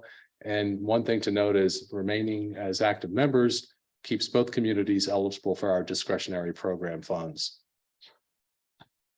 So in terms of next steps, we are still looking for a little bit more guidance from the Federal Highway Administration. There's some additional information coming from NCDOT. We are working with both Marshville and Statesville for confirmations about what they wish to do. We do need to reaffirm the planning area boundary. And then last but not least, we have to update our metropolitan planning agreements with the neighboring MPOs where some of our planning area, or rather some of the Charlotte urban area extends into their planning areas and vice versa. And with that, I'm happy to answer any questions. And I think, Mr. Chairman, you have some additional information you want to discuss about the MOU subcommittee. I do a little bit, and thank you, Bob. And as a result of all this and the requirement from the feds, we have formed a MOU steering committee to go forward to help us reconstruct that agreement. It's a 10-year mandate. We're at that point right now. And so we did solicit had some recommendations from staff as well. People have volunteered to serve on that. So we've got it down to a short list. In fact, this is going to be the list. We have one more seat to fill on that, but we have Rob Kidwell from Huntersville, Ed Driggs from Charlotte. We have Renee Garner from Matthews, David Jones from Statesville, Brad Richardson from Stallings, and Ernestine Staton for Marshville. And we do understand some of the constraints that you may or may not have on the time, but we'd like to work around that with you because we're now starting to get a feel on what kind of time that this will be that you'll have to commit to. So, but we'll look for one more. I've had conversations with Craig Horn on this morning. So We'll see if Craig can get indoctrinated to understand a little bit about what it's going to be required. We're using a consultant to help us through this. And I think what we'll be looking for is, I've looked through the agreement. For one, there is a lot of boilerplate, a lot of things that we probably won't change. There probably are a few key points in there that we will want to talk on this committee and address. So we are going to have to move forward by requirement on that. And so I think this board gives this committee gives a good representation of the cross section of our region. So I appreciate all of you being willing to step up and help us out. So any other questions for Mr. Cook?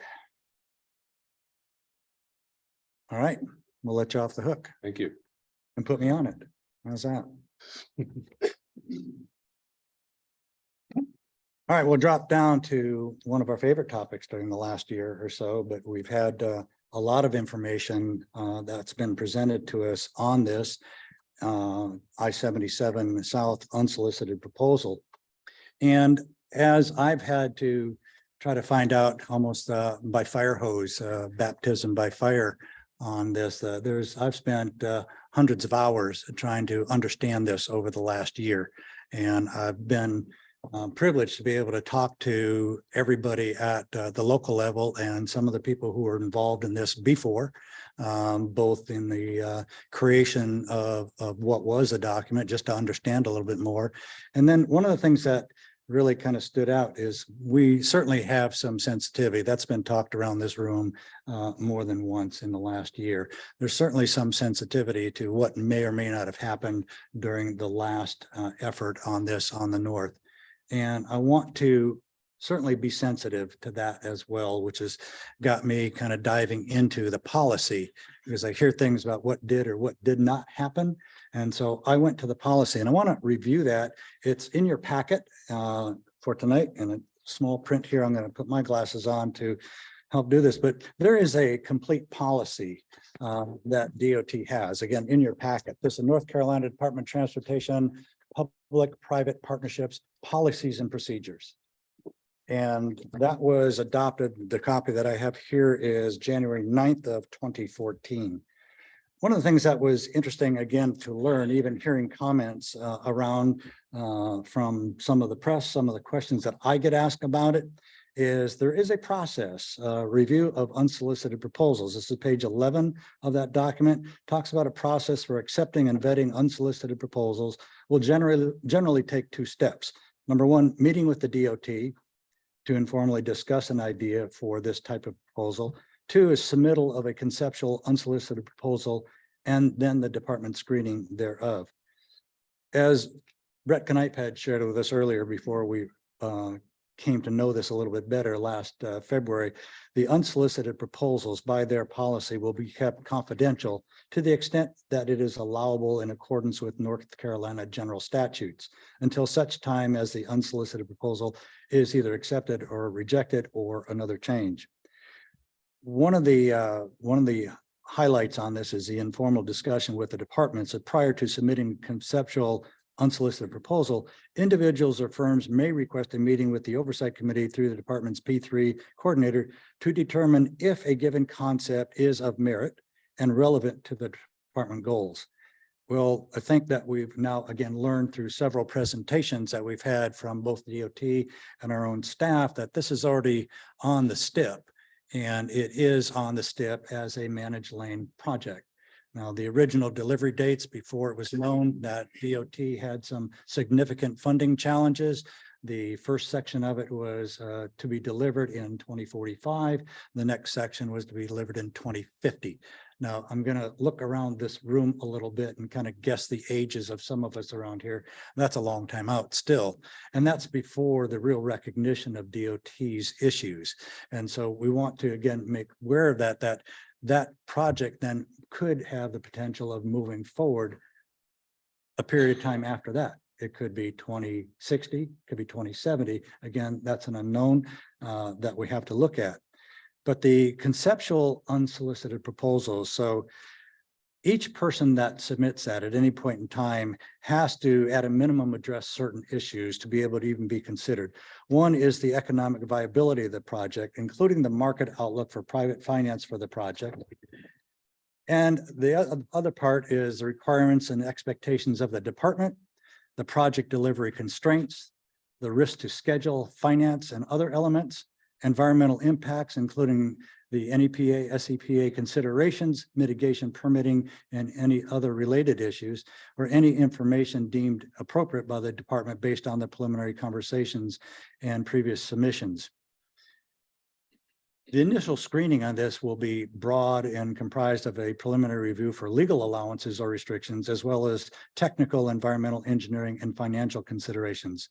And I find that interesting, again, just trying to make sure that I have enough information for those who ask me of it and have an understanding of it. But there is a policy certainly on the procurement and implementation of unsolicited proposals, and that's on page 12 of that. And it says, if so directed by the Secretary of Transportation or other necessary approvals, one of them is actually being this MPO, they could be sought by that department. Unsolicited proposals will be publicly and competitively procured in accordance with this policy.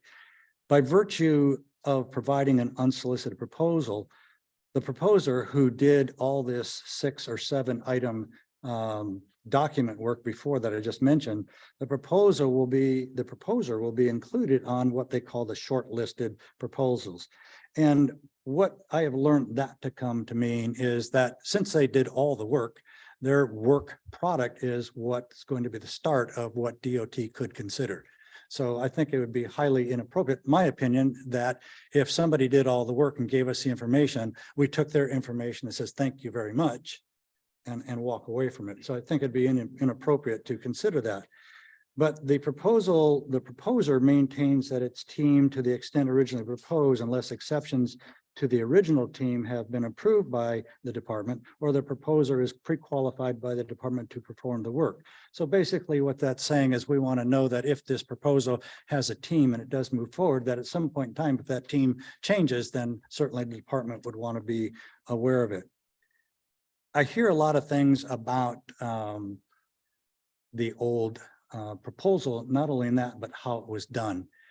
And I think that from my standpoint, and I want to hear from around the board, that what I'm hearing that happened maybe 10 years ago or so, certainly the lessons that brought forward is now in consideration for the now leadership team that's at DOT. I don't want to blame this current team that's here, the current leadership, the secretary of the DOT. I don't want to put them in harm's way, or I don't want to blame them for what happened in the past, the sins of the past. I'm going to have to trust that, and I'm going to think that we would want to trust that too, about what happened before will not happen again. And so I want to bring this up, these couple elements up for discussion tonight, because what it says to me is that we have a new team in place. They're telling us the process that they have in place through this document. And I think that we all should consider that and trust that. We've heard so much about it. We did hear some documents that or some policies that maybe didn't exist or maybe weren't adhered to properly. But from what I'm hearing directly from the secretary in my conversations with him, that won't happen again. And that has to be a guarantee that I think that we as a partner in this have to at least consider. Now, they've also agreed to allow us to have a voice in this whole process.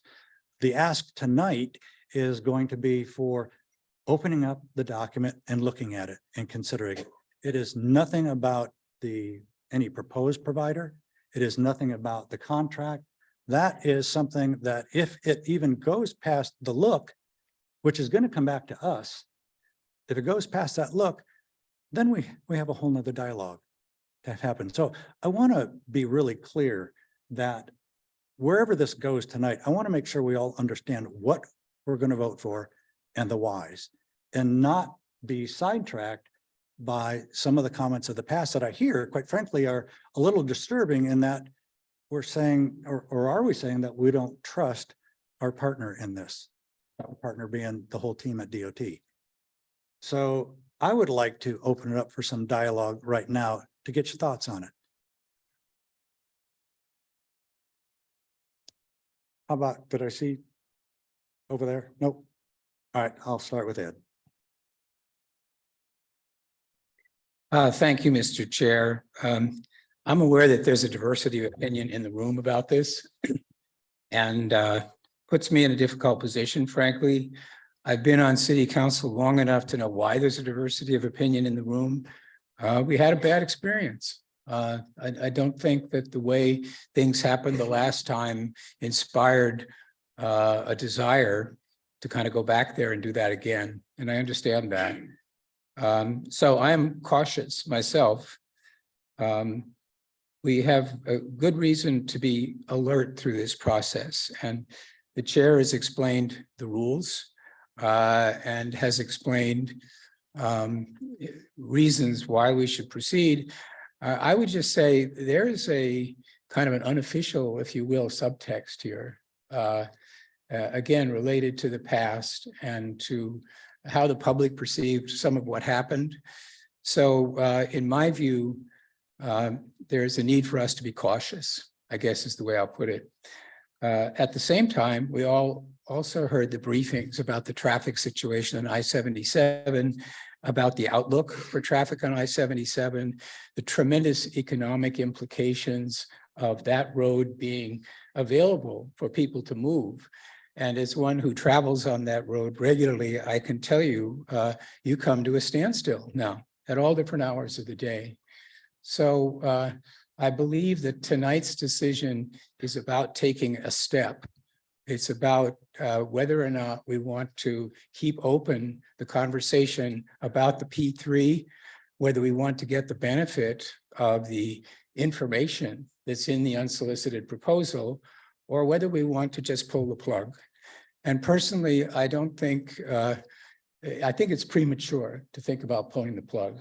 I think we need to go further along this route and learn more, get more information before we reach a real conclusion about whether we can proceed with this or not. So I'm relying on the fact that we will have the opportunity to make that decision at a later date. And I regard this particular vote as being about whether or not we get more information before we reach a final conclusion.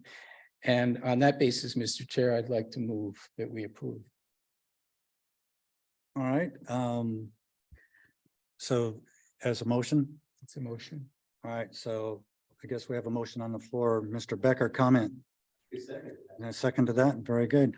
All right, so the motion's on the floor to move this forward. All in favor? You can discuss it actually, further. let's We've got more discussion. discuss. That's what I was asking earlier. All right.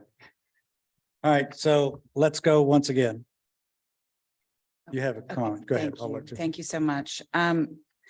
As somebody new to these transportation issues, this just being my second CRTPO meeting, I have something of a fresh pair of eyes and a few observations. First of all, the notion of public roads being managed lanes kind of offends me. It offends my sense of basic fairness that some people can whiz by fast in lanes while other people who cannot afford to pay are stuck in slower, more congested lanes. But even more than not liking managed lanes, I'm offended by years of political malpractice by elected officials, which has given rise to managed lanes. The funding crisis for state roads has been foreseeable for decades as cars have been becoming more fuel efficient, thereby generating less revenues from the gas tax. Responsible governance would have demanded that state legislators adopt a different funding model other than the gas tax a long, long, long time ago. And it has shocked me to learn in the last month that I've been on the board, on this board, that as long as 2007, that this corridor that we are now discussing has been slated to be a managed lane. Because I just didn't realize that that was something of the future for public roads. Now I know. That decision was made a long time before my time and probably many of yours. And so the only question for me to grapple with is not whether it will be a managed lane, as Mayor Pappas already explained, but how, who, when, and if it will get built. What I do know is that number one, I do not want our residents to suffer in gridlock any more than is necessary due to the misplaced choices of the past. Number two, telling our residents that they may have to wait upwards of 25 years is a complete and total non-starter. If we go to 2070, as the mayor said, I would be dead. Number three, we must go about this process in a way that is rational, transparent, and understands the broken trust caused by the experience of the I-77 North contract. The only way to go forward then for our residents is with our eyes open, armed with as much information as possible on our options, the options that we do have, learning from the mistakes of the past so we can make the wisest choice for our community. And for that reason, I will be voting yes tonight to conduct a comparative analysis of our options, evaluating risk, financial feasibility, benefit cost, value for money. And thank you. Well, thank you for that. So now as I scan the room, Mayor Becker. Said, and not so much to affect our vote here, but for what the people who we serve and who our stakeholders are, what they understand about what we're doing tonight. And I speak to my media partners here, our media partners. Too often I see CRTPO is voting whether or not we're going to have toll lanes on I-77 South. And I think a large swath of our stakeholders in the public still think that that's the decision that's being made. Commissioner Altman has made it really clear, as most of us or all of us know, that isn't the question. It's managed lanes. It's managed lanes, or we go back to the drawing board and we don't know where it's going to be. The question is, will the managed lanes be public-private partnership? Or will they be NCDOT, NCTP, and Turnpike Authority? And I think it's, as long as our stakeholders and our constituents know that, I think it does help with the understanding. We're not voting whether or not to have toll lanes. That's such an important distinction to make. And so having said that, I thank you for bringing that up, Commissioner Altman. Very good. I see hands kind of either withering or whatever. I'm not sure if you want a question or not, so I apologize for feeling like it's rushed, but Dennis, please. Yes, thank you, Chair Pappas. There's so many good points made. You know, clearly we have to do the right thing. And I've mentioned before at this meeting that the one step that I think we're omitting, and that's right before us, is that, and this may be unusual, I don't know if this has happened before, but the provider before us with the unsolicited bid is a current provider where we have a track record, financial track record. So my question has always been, how is this a good deal for taxpayers? How much has the current provider put into the contract, the work, and how much have taxpayers put in, i.e. the backstop? So I think there's a quick overview that would make me more comfortable if we knew that from a financial standpoint, this works, because clearly it works for the provider. They're back to the table. And I'm all for putting aside the past, but I think we should also learn with a current provider how this could play out, especially as this provider goes to the Final Four, if you will, for a basketball analogy.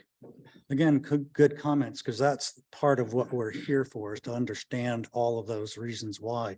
But as we all know, and I'll get to it in a second, John, this is something that we're considering. If we don't look, we won't know those things. And so we want to make sure that that's part of the process as we go forward. Once we open that box, what does it present? And then those questions come up again. But just a clarification, Chair. I'm suggesting that we have that information, and it very well could be public information that we could take a quick look at to understand, is NCDOT satisfied with the current financial results? And are they aligned with what that original proposal was? So we have the information before us. And I think that we're close to that, but I'm going to go to John first over here. John, if you can go ahead. Yeah, my concern with this vote tonight is that we're marching towards a predetermined conclusion. And I think it's a false choice to say we can do this or we got to wait till 2070. I don't think that's our only options. There are other options.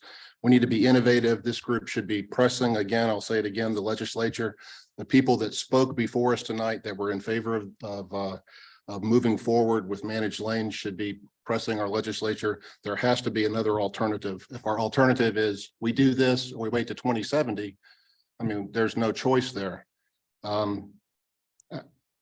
So I absolutely cannot support moving forward with this provider. You know, I was around 10 years ago. I saw what happened on the previous contract. Quite frankly, I don't have trust with this provider. And again, we're not talking about the provider tonight. I want to make that as abundantly clear as Mayor Becker's statement. We're not talking about the provider. We're talking about basically taking a look. So on our agenda, it says that this will be a decision about the unsolicited proposal. That's correct. And I know who that provider is, and I think we all It's do. the proposal itself. Okay. Now, what happens to that after is, again, in the policy that the state has, and David Roy, I saw you in the room over here. You want to kind of better explain it than I could as far as the policy goes and what happens next? Because I want to make perfectly clear that we understand that. David, as you remember, presented to us before, he's with DOT. Hey, good evening. David Roy, I'm with the North Carolina Turnpike Authority. Again, I believe as the chair indicated, if this process were to move forward ultimately to a P3 procurement, that procurement would be a fair, competitive, and open process, regardless of any unsolicited proposal that has been received.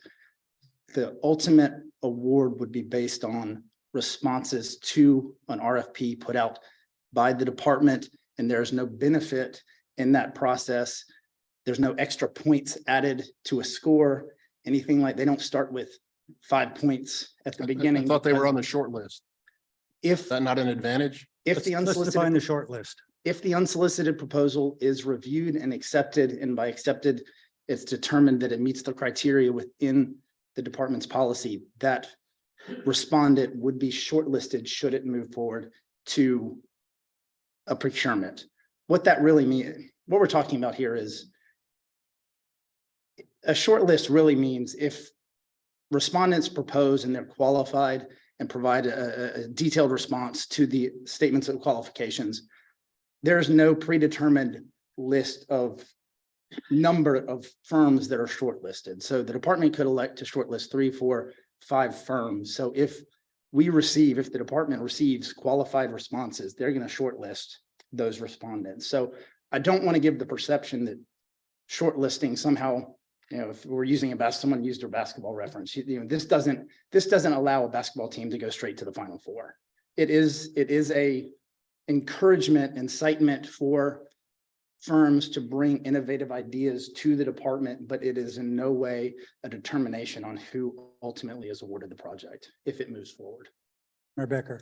I have a specific question for Mr. Roy. In light of Commissioner Bilodeau's concerns or his ask, would an evaluation of the financial viability and success of the current project and of the type of project that's before us, would that be part of your considerations if you undertake this review? Yeah, so and I believe what the proposed resolution says and what we've talked about back in the October meeting, the department, if it requested, the department would conduct not just an analysis of the unsolicited proposal, but a comparative analysis of a potential P3 delivery alternative compared to, it's termed a public sector comparator, what the department or the Turnpike Authority could deliver apart from a P3. So that is the bulk of the work that would be done if this board requests the department to move forward. It would be a comparative analysis looking at a Turnpike delivered project versus a potential P3 delivered project. Including financial viability either way of the overall project and of the concept. That's correct. Risk allocation, cost benefit analysis, value for money, an entire look at what a P3 delivery option might look like compared to a Turnpike delivered project. Ed? I think Mayor Higdon makes a good point. If you look at the document, it says request for a decision about the unsolicited proposal. Down below in the background, it says if the action is approved, that NCDOT commits to the following next steps. So I just wanted to clarify, my motion was for the itemized background pieces there and not the specific wording of the action requested above. I think we need to be clear that the action requested is that they will perform the initial screening and conduct the comparative analysis and form a working group. And that's the thing that I'm prepared to go to the next step with and make the motion for. As a seconder, I understood that to be the case, Councilman. Yeah, thank you. I agree with you on that. Chuck. Thank you, Mr. Chairman. David, excuse me. Trying to get over this sinus thing I've had for a few weeks, thanks to grandchildren. Thank you for being here with us tonight, and thank you for your service to the Turnpike Authority. I have a question for you about process. I see in our policy that is talking about a one-step process or a two-step process. Can you talk about the distinction of those, and are we implementing just one step or are we doing both steps? So first of all, would the RFQ actually start to identify some of the things that Commissioner Bilodeau has raised?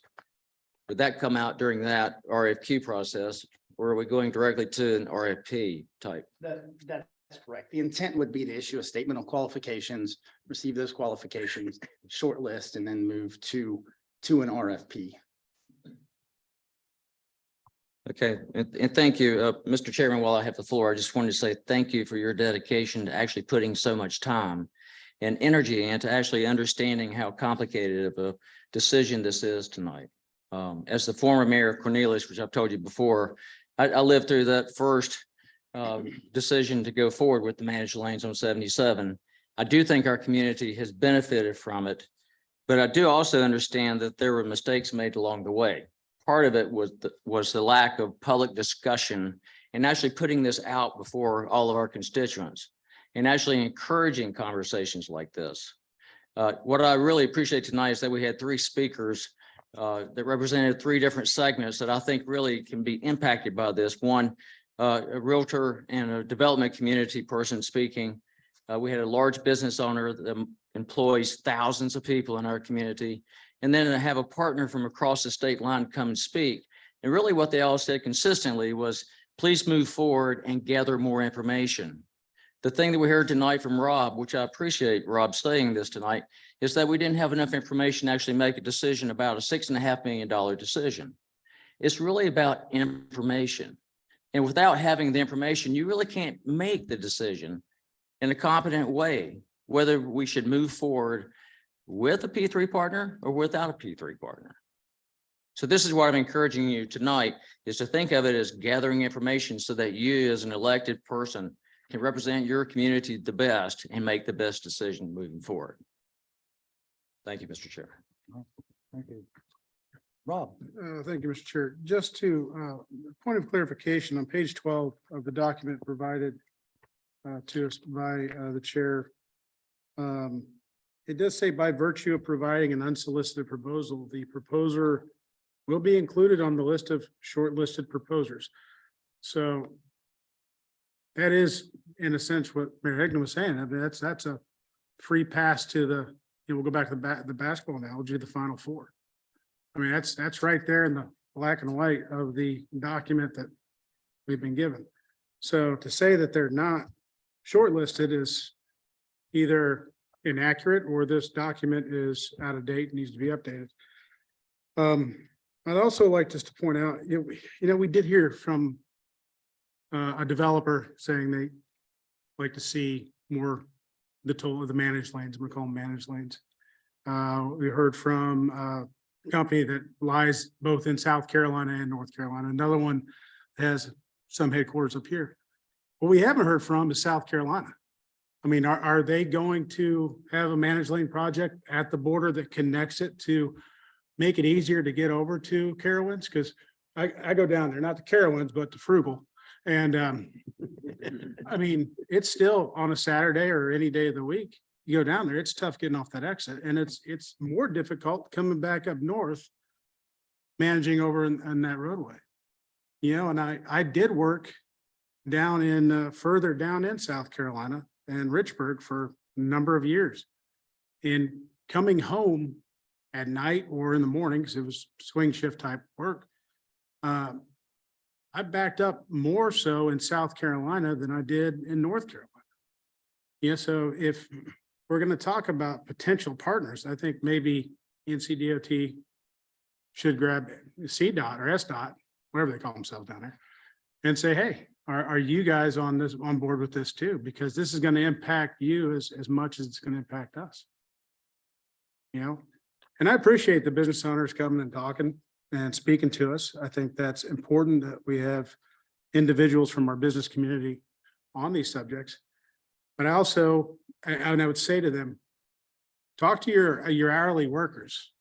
And are they going to be on those roads, or are you just looking at the customers? So I heard tonight, you know, this is gonna help with getting qualified individuals to come work for us, and freight and things like that. And the 77 north lanes, 18 wheelers aren't allowed on them. They're not built big enough or better, deep enough.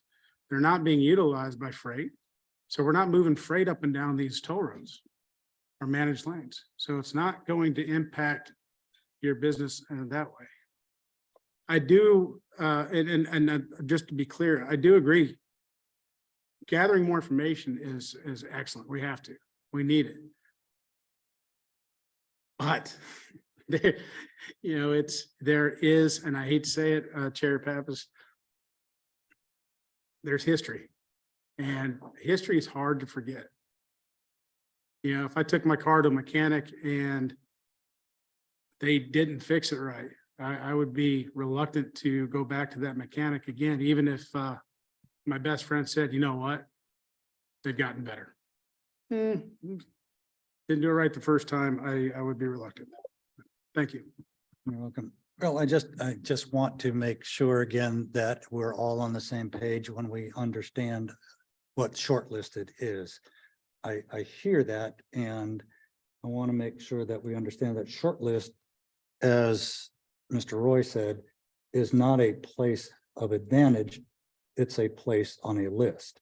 And so if there are, and I've also struggled with the language of some of this stuff. I don't even like the words unsolicited proposal because it sounds like an invasion, but it's actually part of the policy and the language in the policy. So when we talk about shortlist, it's probably not much different than if I'm a hiring authority or hiring for my company, and I ask my people to give me a list, a short list of candidates. Now I'm going to choose the successful candidate from one of those lists. So I just really want to make sure that we are very, very crystal clear on what shortlisted means for the sake of all of us. And I want to make very sure that we're understanding that this is just a look at the proposal that somebody set in. That's the policy that we're following here that I see anyway. And I think that Mr. Roy has also explained this is a policy that's in place and we're following it. So I will now go to Renee. Thank you. Thank you. I also want to thank the business members who did speak today. I think they bring an important perspective to our board.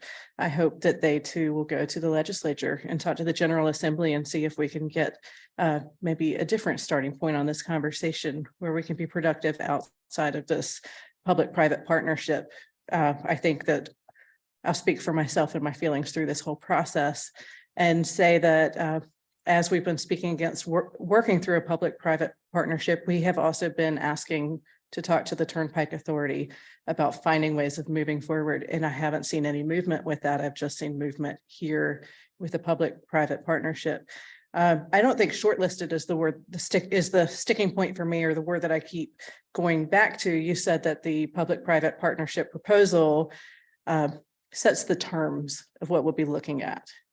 And so in my mind, not being somebody who watches or participates in sports, they are not going to the Final Four. They are creating the playing field. We are just the players that are kicking the ball and seeing where it goes.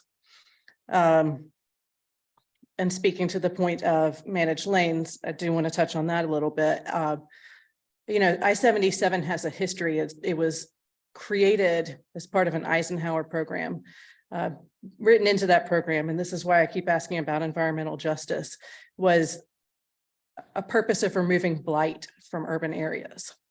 That's why we have I-77 today, is because our federal government would pump money into urban areas and pave over Black neighborhoods.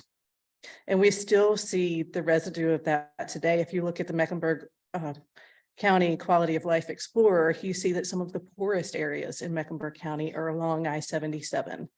It impacts the schools, some of the least attended schools, some of the schools with the worst attendance records are closest to I-77.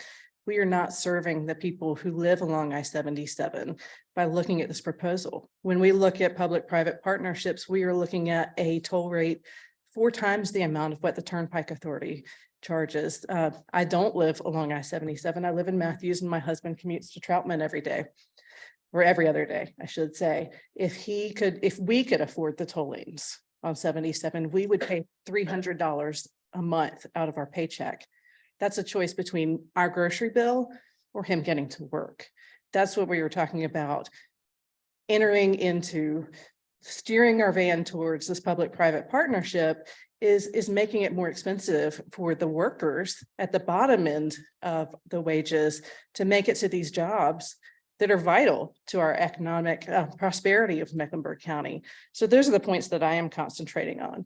I wish that I kept hearing more about partnering with our business community, partnering with everybody around the table, and going to the General Assembly to talk about making this a viable turnpike project where my husband and the people along 77 would have access to those travel lanes. Because if we approve this public-private partnership, the people who have access to the travel lanes are not the people who live closest to that road. Mr. Roy, I know you'd like to address. And that. maybe I can just touch on a couple points there, if I may. It is true that if the department reviewed the proposal that was received, it could help inform what a potential future P3 project would look like, but those terms would not be set or dictated by any proposal that has been received. What the ultimate project and procurement would look like would be set by the department in close coordination with this board and all of our partners. Not, the unsolicited proposal is not copy paste. This is what would be in any kind of future procurement. It could help inform if there are innovative ideas that the proposer presented a future P3 procurement, but it in no way dictates the terms of what the department would ultimately advertise for. And then Before you go on, could I ask you to clarify that a little bit more? Because when it was explained to us, it was that this is the starting point. This is the conversation that we are looking at, that the P3 partner has written many pages of a proposal, and that is why they get shortlisted. And that proposal sort of sets the goalpost for what we're looking at least now, maybe not at the end, but what we're looking at now. It certainly helps inform the process, but it in no way, again, would dictate what would be ultimately procured. And certainly even in the comparative analysis, the department through its partners would look to determine what would be best for this project in this region, not just because it was in a 20-page unsolicited proposal. And I think the other thing, if I just may, part of this process, I think there was touched on the Turnpike Authority. Obviously, I am with the Turnpike Authority. Part of this process would be not just to look at a potential P3 delivery option. It would be to say, okay, what can the Turnpike do? And I can assure you, we will do everything in our power to bring innovative solutions to the table. And if it is possible, and that's the will of this board, to deliver it through the Turnpike Authority, it is not channeling it to a P3 process. Like we do with all proposed Turnpike projects, and I think Mayor Travis can attest, we look for innovative solutions all the time for all of our toll projects, and this would be no different. And I would like to say, I appreciate that. I was speaking for the process as it has been so far, certainly not about your work or what NCDOT has done. But as we've had this discussion, we have brought up numerous times, working collectively to go to the state and find a way to make this a Turnpike project. And I personally, from where I sit, which is in a very limited scope, have not seen action moving towards that. I have seen action moving towards this P3 process.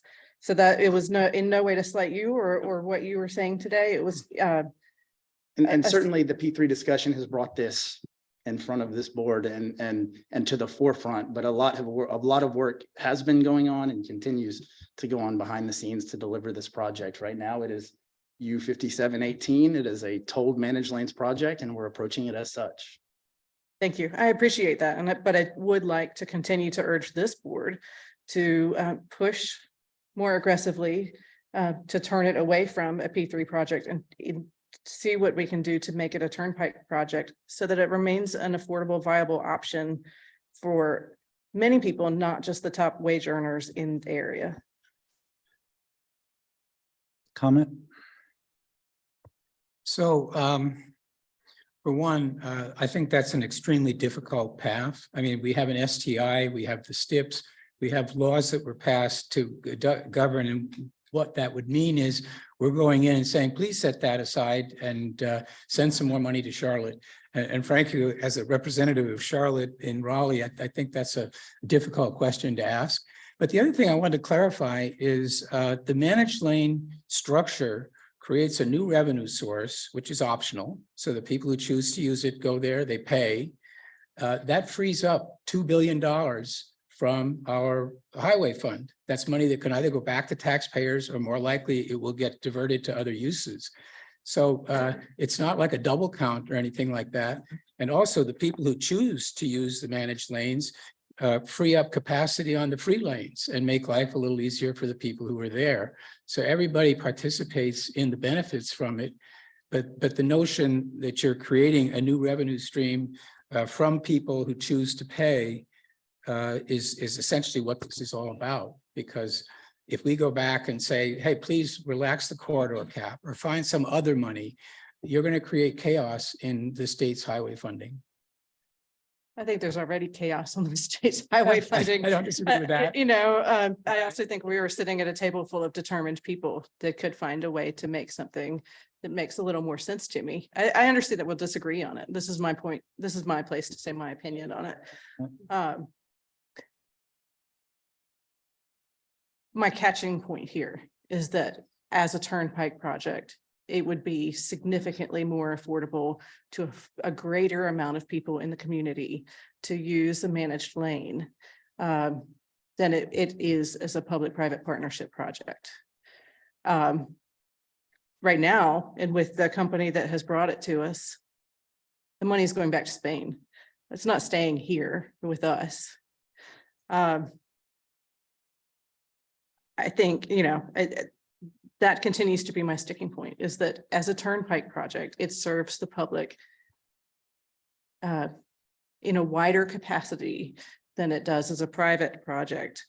And to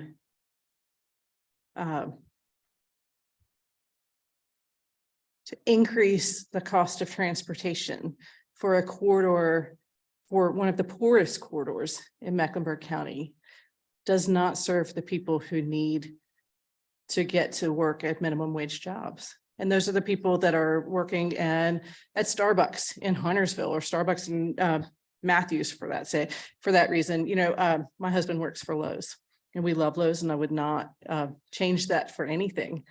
But a $300 bill added to our bills every month, you know, I think people think politicians are all rich, and I'm sitting here and we are at our, I keep saying this in our council meetings when we're looking at housing, we are at 65% AMI. That's not the poorest in Mecklenburg County.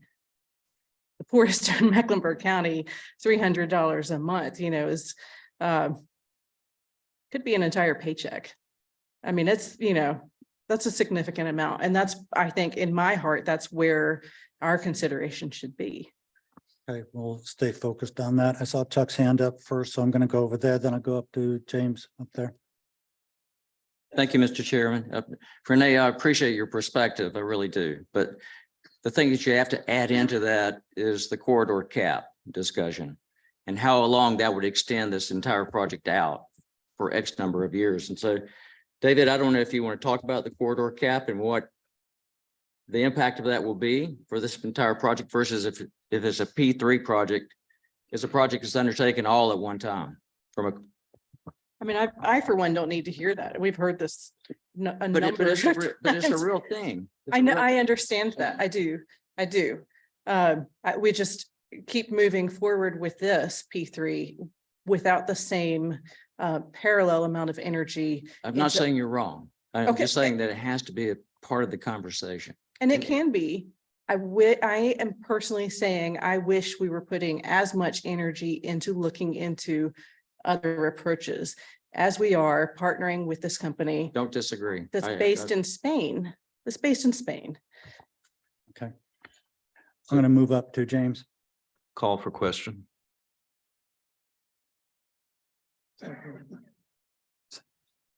I'm sorry, I didn't hear. Woody. Call the question. Call the question. Call for question. Okay. I've not had that before. Sorry. So, Mr. Chair, we vote on whether or not we now terminate the discussion. Question has been called. I've seconded the call. So now the body will vote on whether or not we end the discussion. at this point.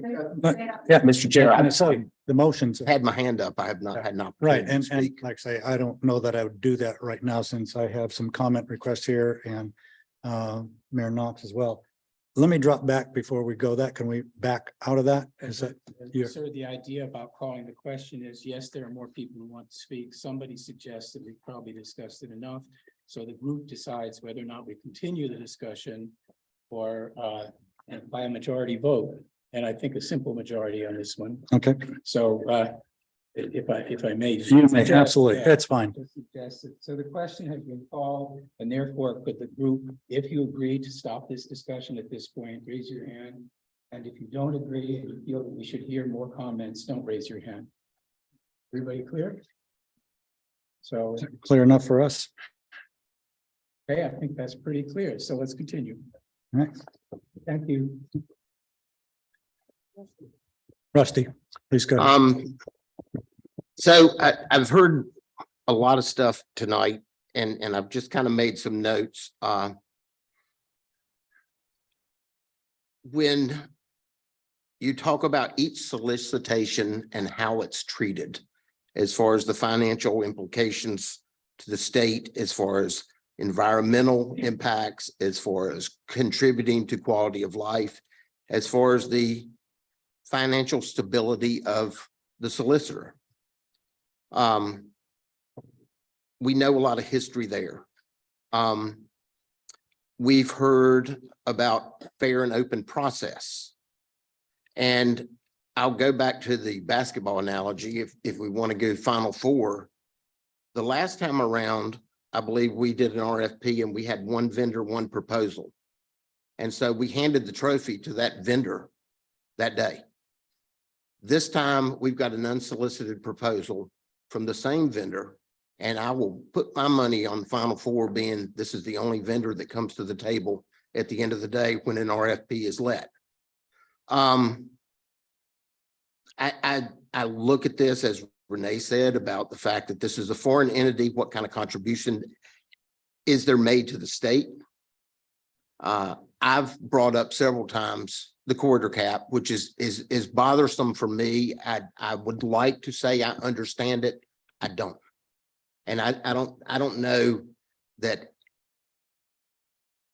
I might just be that old dog and you cannot beat the understanding into me about a corridor cap for a $2.1 billion project. And you got to say, we cap it at 650 million. So I got $1.5 billion deficit.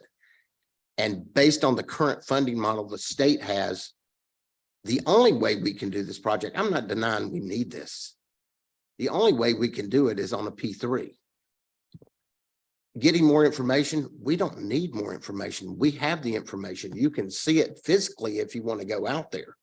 But we've heard the reports about traffic patterns, when the peak times are, AM and PM. We know what it's like. We've heard from business people in South Charlotte corridor that have talked about how it backs up. We've got that information. So I've just got to say, in looking at this, where we're at right now with this vendor, Are we looking at a short list? Or are we just being short-sighted?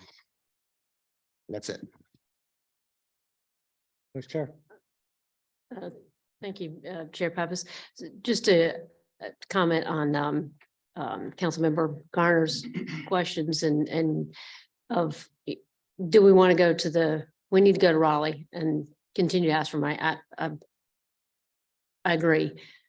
As I read it here, that number 2 point on here of we're asking for NCDOT to do is to give us data about the P3 delivery or traditional through the traditional toll project. We can't go to Raleigh unless we have facts. If we don't have the facts, this is to me, a fact-finding mission of give me the numbers, give me the facts that I can go to Raleigh, that we can all pull together, go to Raleigh and talk to them about, this is the difference and this is the impact. And to your point of, here's the impact of, are you going to pay $3.35 for a section of 2 mile to go on 77, or can you get a traditional toll at 35 cents? And what is the impact? So when you talk about that, I agree, I'm with you, that something does have to change in Raleigh. It's not going to change overnight, but I can't go there and go, well, I need you to change this because I live on the north end of 77 and I don't even look at my toll lane bill. It just automatically gets paid. And because I honestly, I don't want to know, but time is money. And unfortunately, I have to calculate that in my job. But to your point, I get it. I'm with you. If we don't do anything but sit around here and talk about it and kick it down the can because nobody has guts enough to say, I'm going to raise my hand and say, yes, I want more information, except Charlotte and Mecklenburg County, we're going to still be talking about this in 10 years. I've been part of this organization for nearly 10 years, and we've been talking about this for that much time. So I'm with you that we've talked it to death. If we don't have facts to find some other alternatives, then an unsolicited proposal that they may be a short list or they not, who knows? My question for you though is, as we talk about the next steps, you go through all of this, if we decide to do this tonight, at what point does that contract come back to us or the RFP come back to us to look at? What else does this board get to look at? Can you tell us that, Brian? Again, as I think we kind of outlined the process back in October, the first step would be obviously this comparative analysis. And we would be back before this body with the results of that analysis for further consideration. At that point, we would be requesting additional action from CRTPO to make a determination if the CRTPO would like the department to move forward with a P3 procurement. So the next step is, if requested, the department will conduct a comparative analysis, look at the unsolicited proposal, and come back to this body with more information before it would be determined to move forward to P3 procurement. Thank you. All right, on the horn, we have beat it up. David.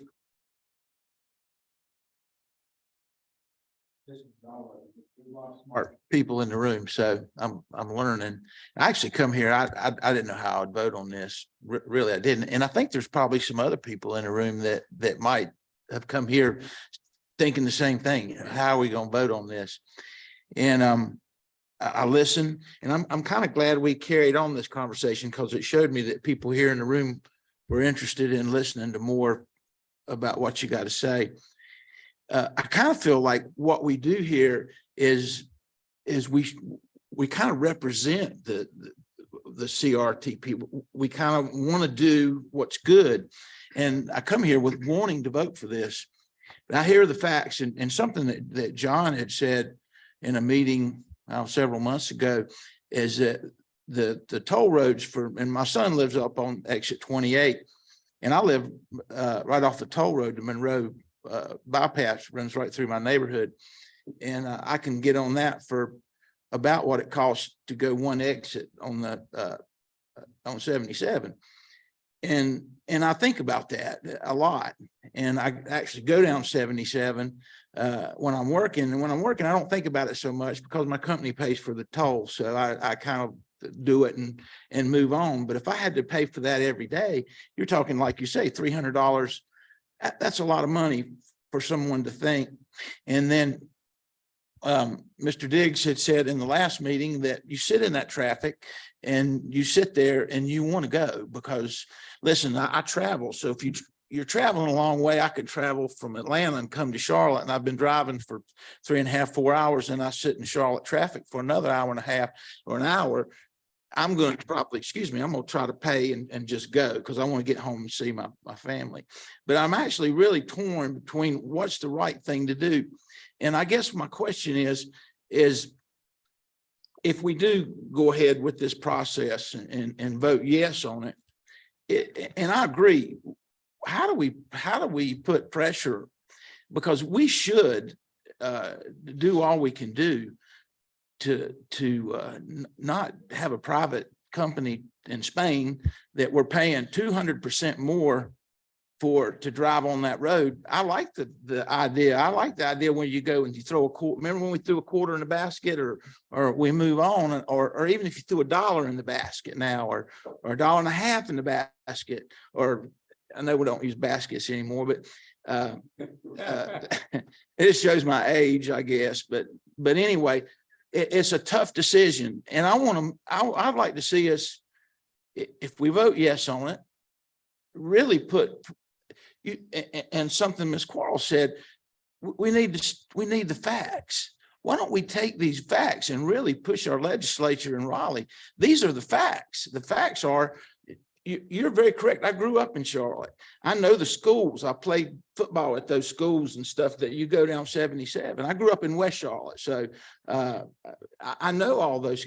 It's not the same as going through Cornelius, and people can afford it more up there. People won't be able to afford it as much on that end of town unless you're, going to Carowinds or wherever you want to go.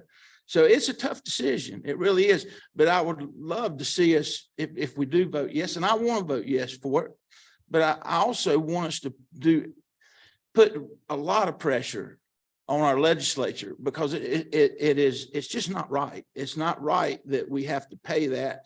And, if we can afford it and we don't care about the people who can't afford it, shame on us for doing that. And I mean that with all, and like I said, I appreciate all your comments, and I appreciate how smart all of you are. And I sit here and listen, but I think we need to work maybe a different angle. And how do we vote yes, but then take the facts to Raleigh and say, why do we have to pay this when let's change the rules? Let's get the money and let's change the rules. If that makes any sense, I don't know. So I'm done.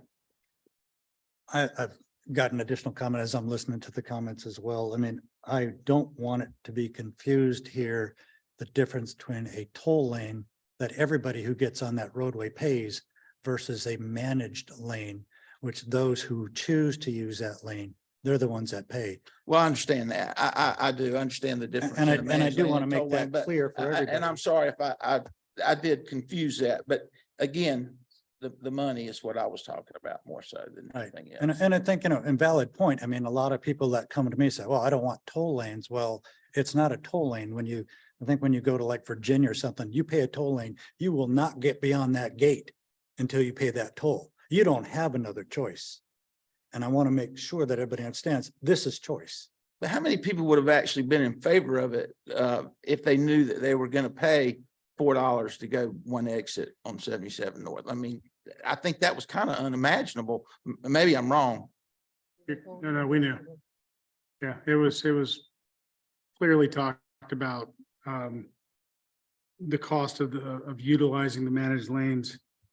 And at one point, someone said, it could cost up to $10 to go 1 mile. And yeah, it could. That was the answer.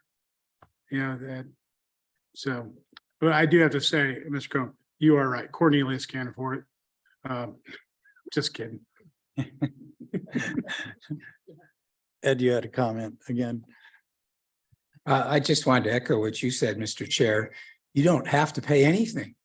You can drive for free, right? On a toll lane, everybody pays. The people who choose to pay more to cover the cost of the road because there aren't as many of them. So you have two classes. You have those who pay and those who don't pay on a managed lane environment.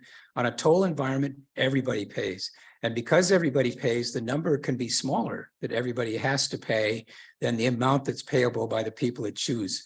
But the point is you can drive for free. So I think for low income people, the fact that you still have that costless option is of more value than a low cost, but you have to pay kind of road. I mean, we can disagree about that, but I just want to be clear, those prices are not applicable to everybody. Thank you. Mr. Roy. And if I just may quickly, and not speaking directly for toll pricing on 77 North, but one of the purposes of a managed lane is to ensure travel time reliability. And there's actually a requirement for any entity operating a managed lane to maintain a 45-mile-an-hour speed limit. So that is certainly part of the driving factor of the prices that are charged on managed lanes compared to what you might see on a traditional toll facility like the Monroe Expressway. It's a factor of supply and demand. So if more vehicles are in the managed lanes, those prices have to go up so they can maintain a 45-mile-an-hour speed limit. And that's not directly related to 77 North. That's across the country and a federal requirement. I hate to interject, but it Yes, cost sir. me $8 to drive here and I did 80 miles an hour the whole way down here to toll lanes. So it's not necessarily about regulating traffic. Was that legal? Only for Rusty. All right. We've had a lot of conversation in here tonight. I think that we still have a motion on the floor, though. Okay, I'm gonna ask then if there's no other comments, I'm gonna call for a vote. So all in favor? Aye. I'll let Neil catch up to this. Thank you for raising your hands. It might be easier if we could do all opposed, and I'll note that first, if Okay. that's okay. I'm sorry. All right, so now we know what that is. So we have that. So we'll go to oppose then. All opposed? I have in opposition, Town of Matthews. I have MTC in opposition. I have Pineville. Huntersville. Cornelius, Davidson. Indian Trail. Any other municipalities I didn't call? Okay. So the motion again was to authorize NCDOT to perform initial screening to conduct a comparative analysis, and that motion carries. All right. One of the things I want to say about the whole process is the ability for us to have this conversation. Even though we do all have different opinions on where it is, I got to tell you, this is a lot of dialogue, even though that I never had before me the call for question. So sorry about that. I don't have that big of a board. So I appreciate all the effort and the energy that everybody has put into the dialogue. So I want to say thank you for that. All right, the motion is carried. We'll move on if I can. Which people I'll don't find like, after all this, my it's- agenda. But then again, they pay. All right, Mr. Burke, you're up. They have the. Thank you. So population. the March 15th board meeting, But it was we will have an education session beginning at 6 o'clock. This will be on the memorandum of understanding renegotiation process associated with the 2020 urban area census data release. And then in terms of the agenda for the March 15th board meeting, we'll go into that after the education session. But we will have a member of CAT staff come back and provide additional information regarding the electric vehicle charger component with the project applications. And we will put the discretionary projects back on for approval at the March 15th meeting. Also for action, we will have consideration to approve the FY 2024 Unified Planning Work Program and FY 23 self-certification. We'll have the approval to open a public comment period on the draft tip.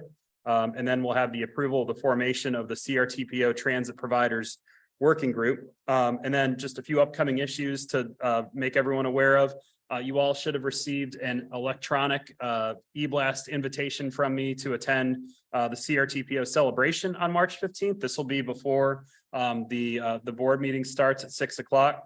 The hours for this are 4:30 to 5:45. It'll be downstairs in the lobby.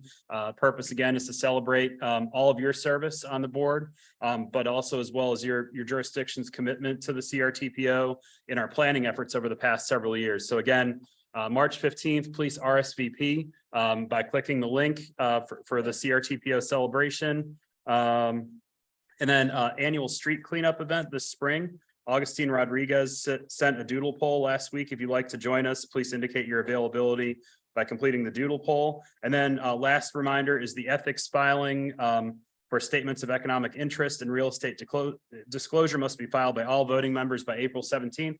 I checked this morning, there are only 7 of the 45 voting members. So I would ask you all to take some time and do that. It only takes about 20 minutes. Suzanne Singh is our ethics liaison. She'll help you fill that out. She's very helpful. So just contact me if you need her information. And I lied. I do have one more upcoming issue, and I'll turn it over to Jennifer for a quick update on our RAISE grant through IIJ. Grab a microphone. Hi, so last year we applied for a RAISE grant for traffic safety and Vision Zero in our planning area. Unfortunately, we were not successful. We scored very well, but the competition was very strict. This year we are trying again. We are including more data. Staff is actually writing it instead of getting a consultant. So I feel like it's a pretty strong effort. We will be reaching out to you for letters of support. Neil will send out an email with an example letter that hopefully you can just go ahead and edit and send back to us or send directly to government grant.gov. So you'll have that email address. Thank you. Thank you, Jennifer. Neil, you've covered all your stuff? Yes, You sure? I think so. All right. If there's any comments, I know it's late tonight, but any comments for the good of the group? Mayor Becker, did I see your hand go up? No, you're just waving. You want to go home. So, all right, so I'm going to look for a motion to adjourn then. So move. All right, we're out of here. Thank you. I got a couple. Stand up and leave. Got a couple of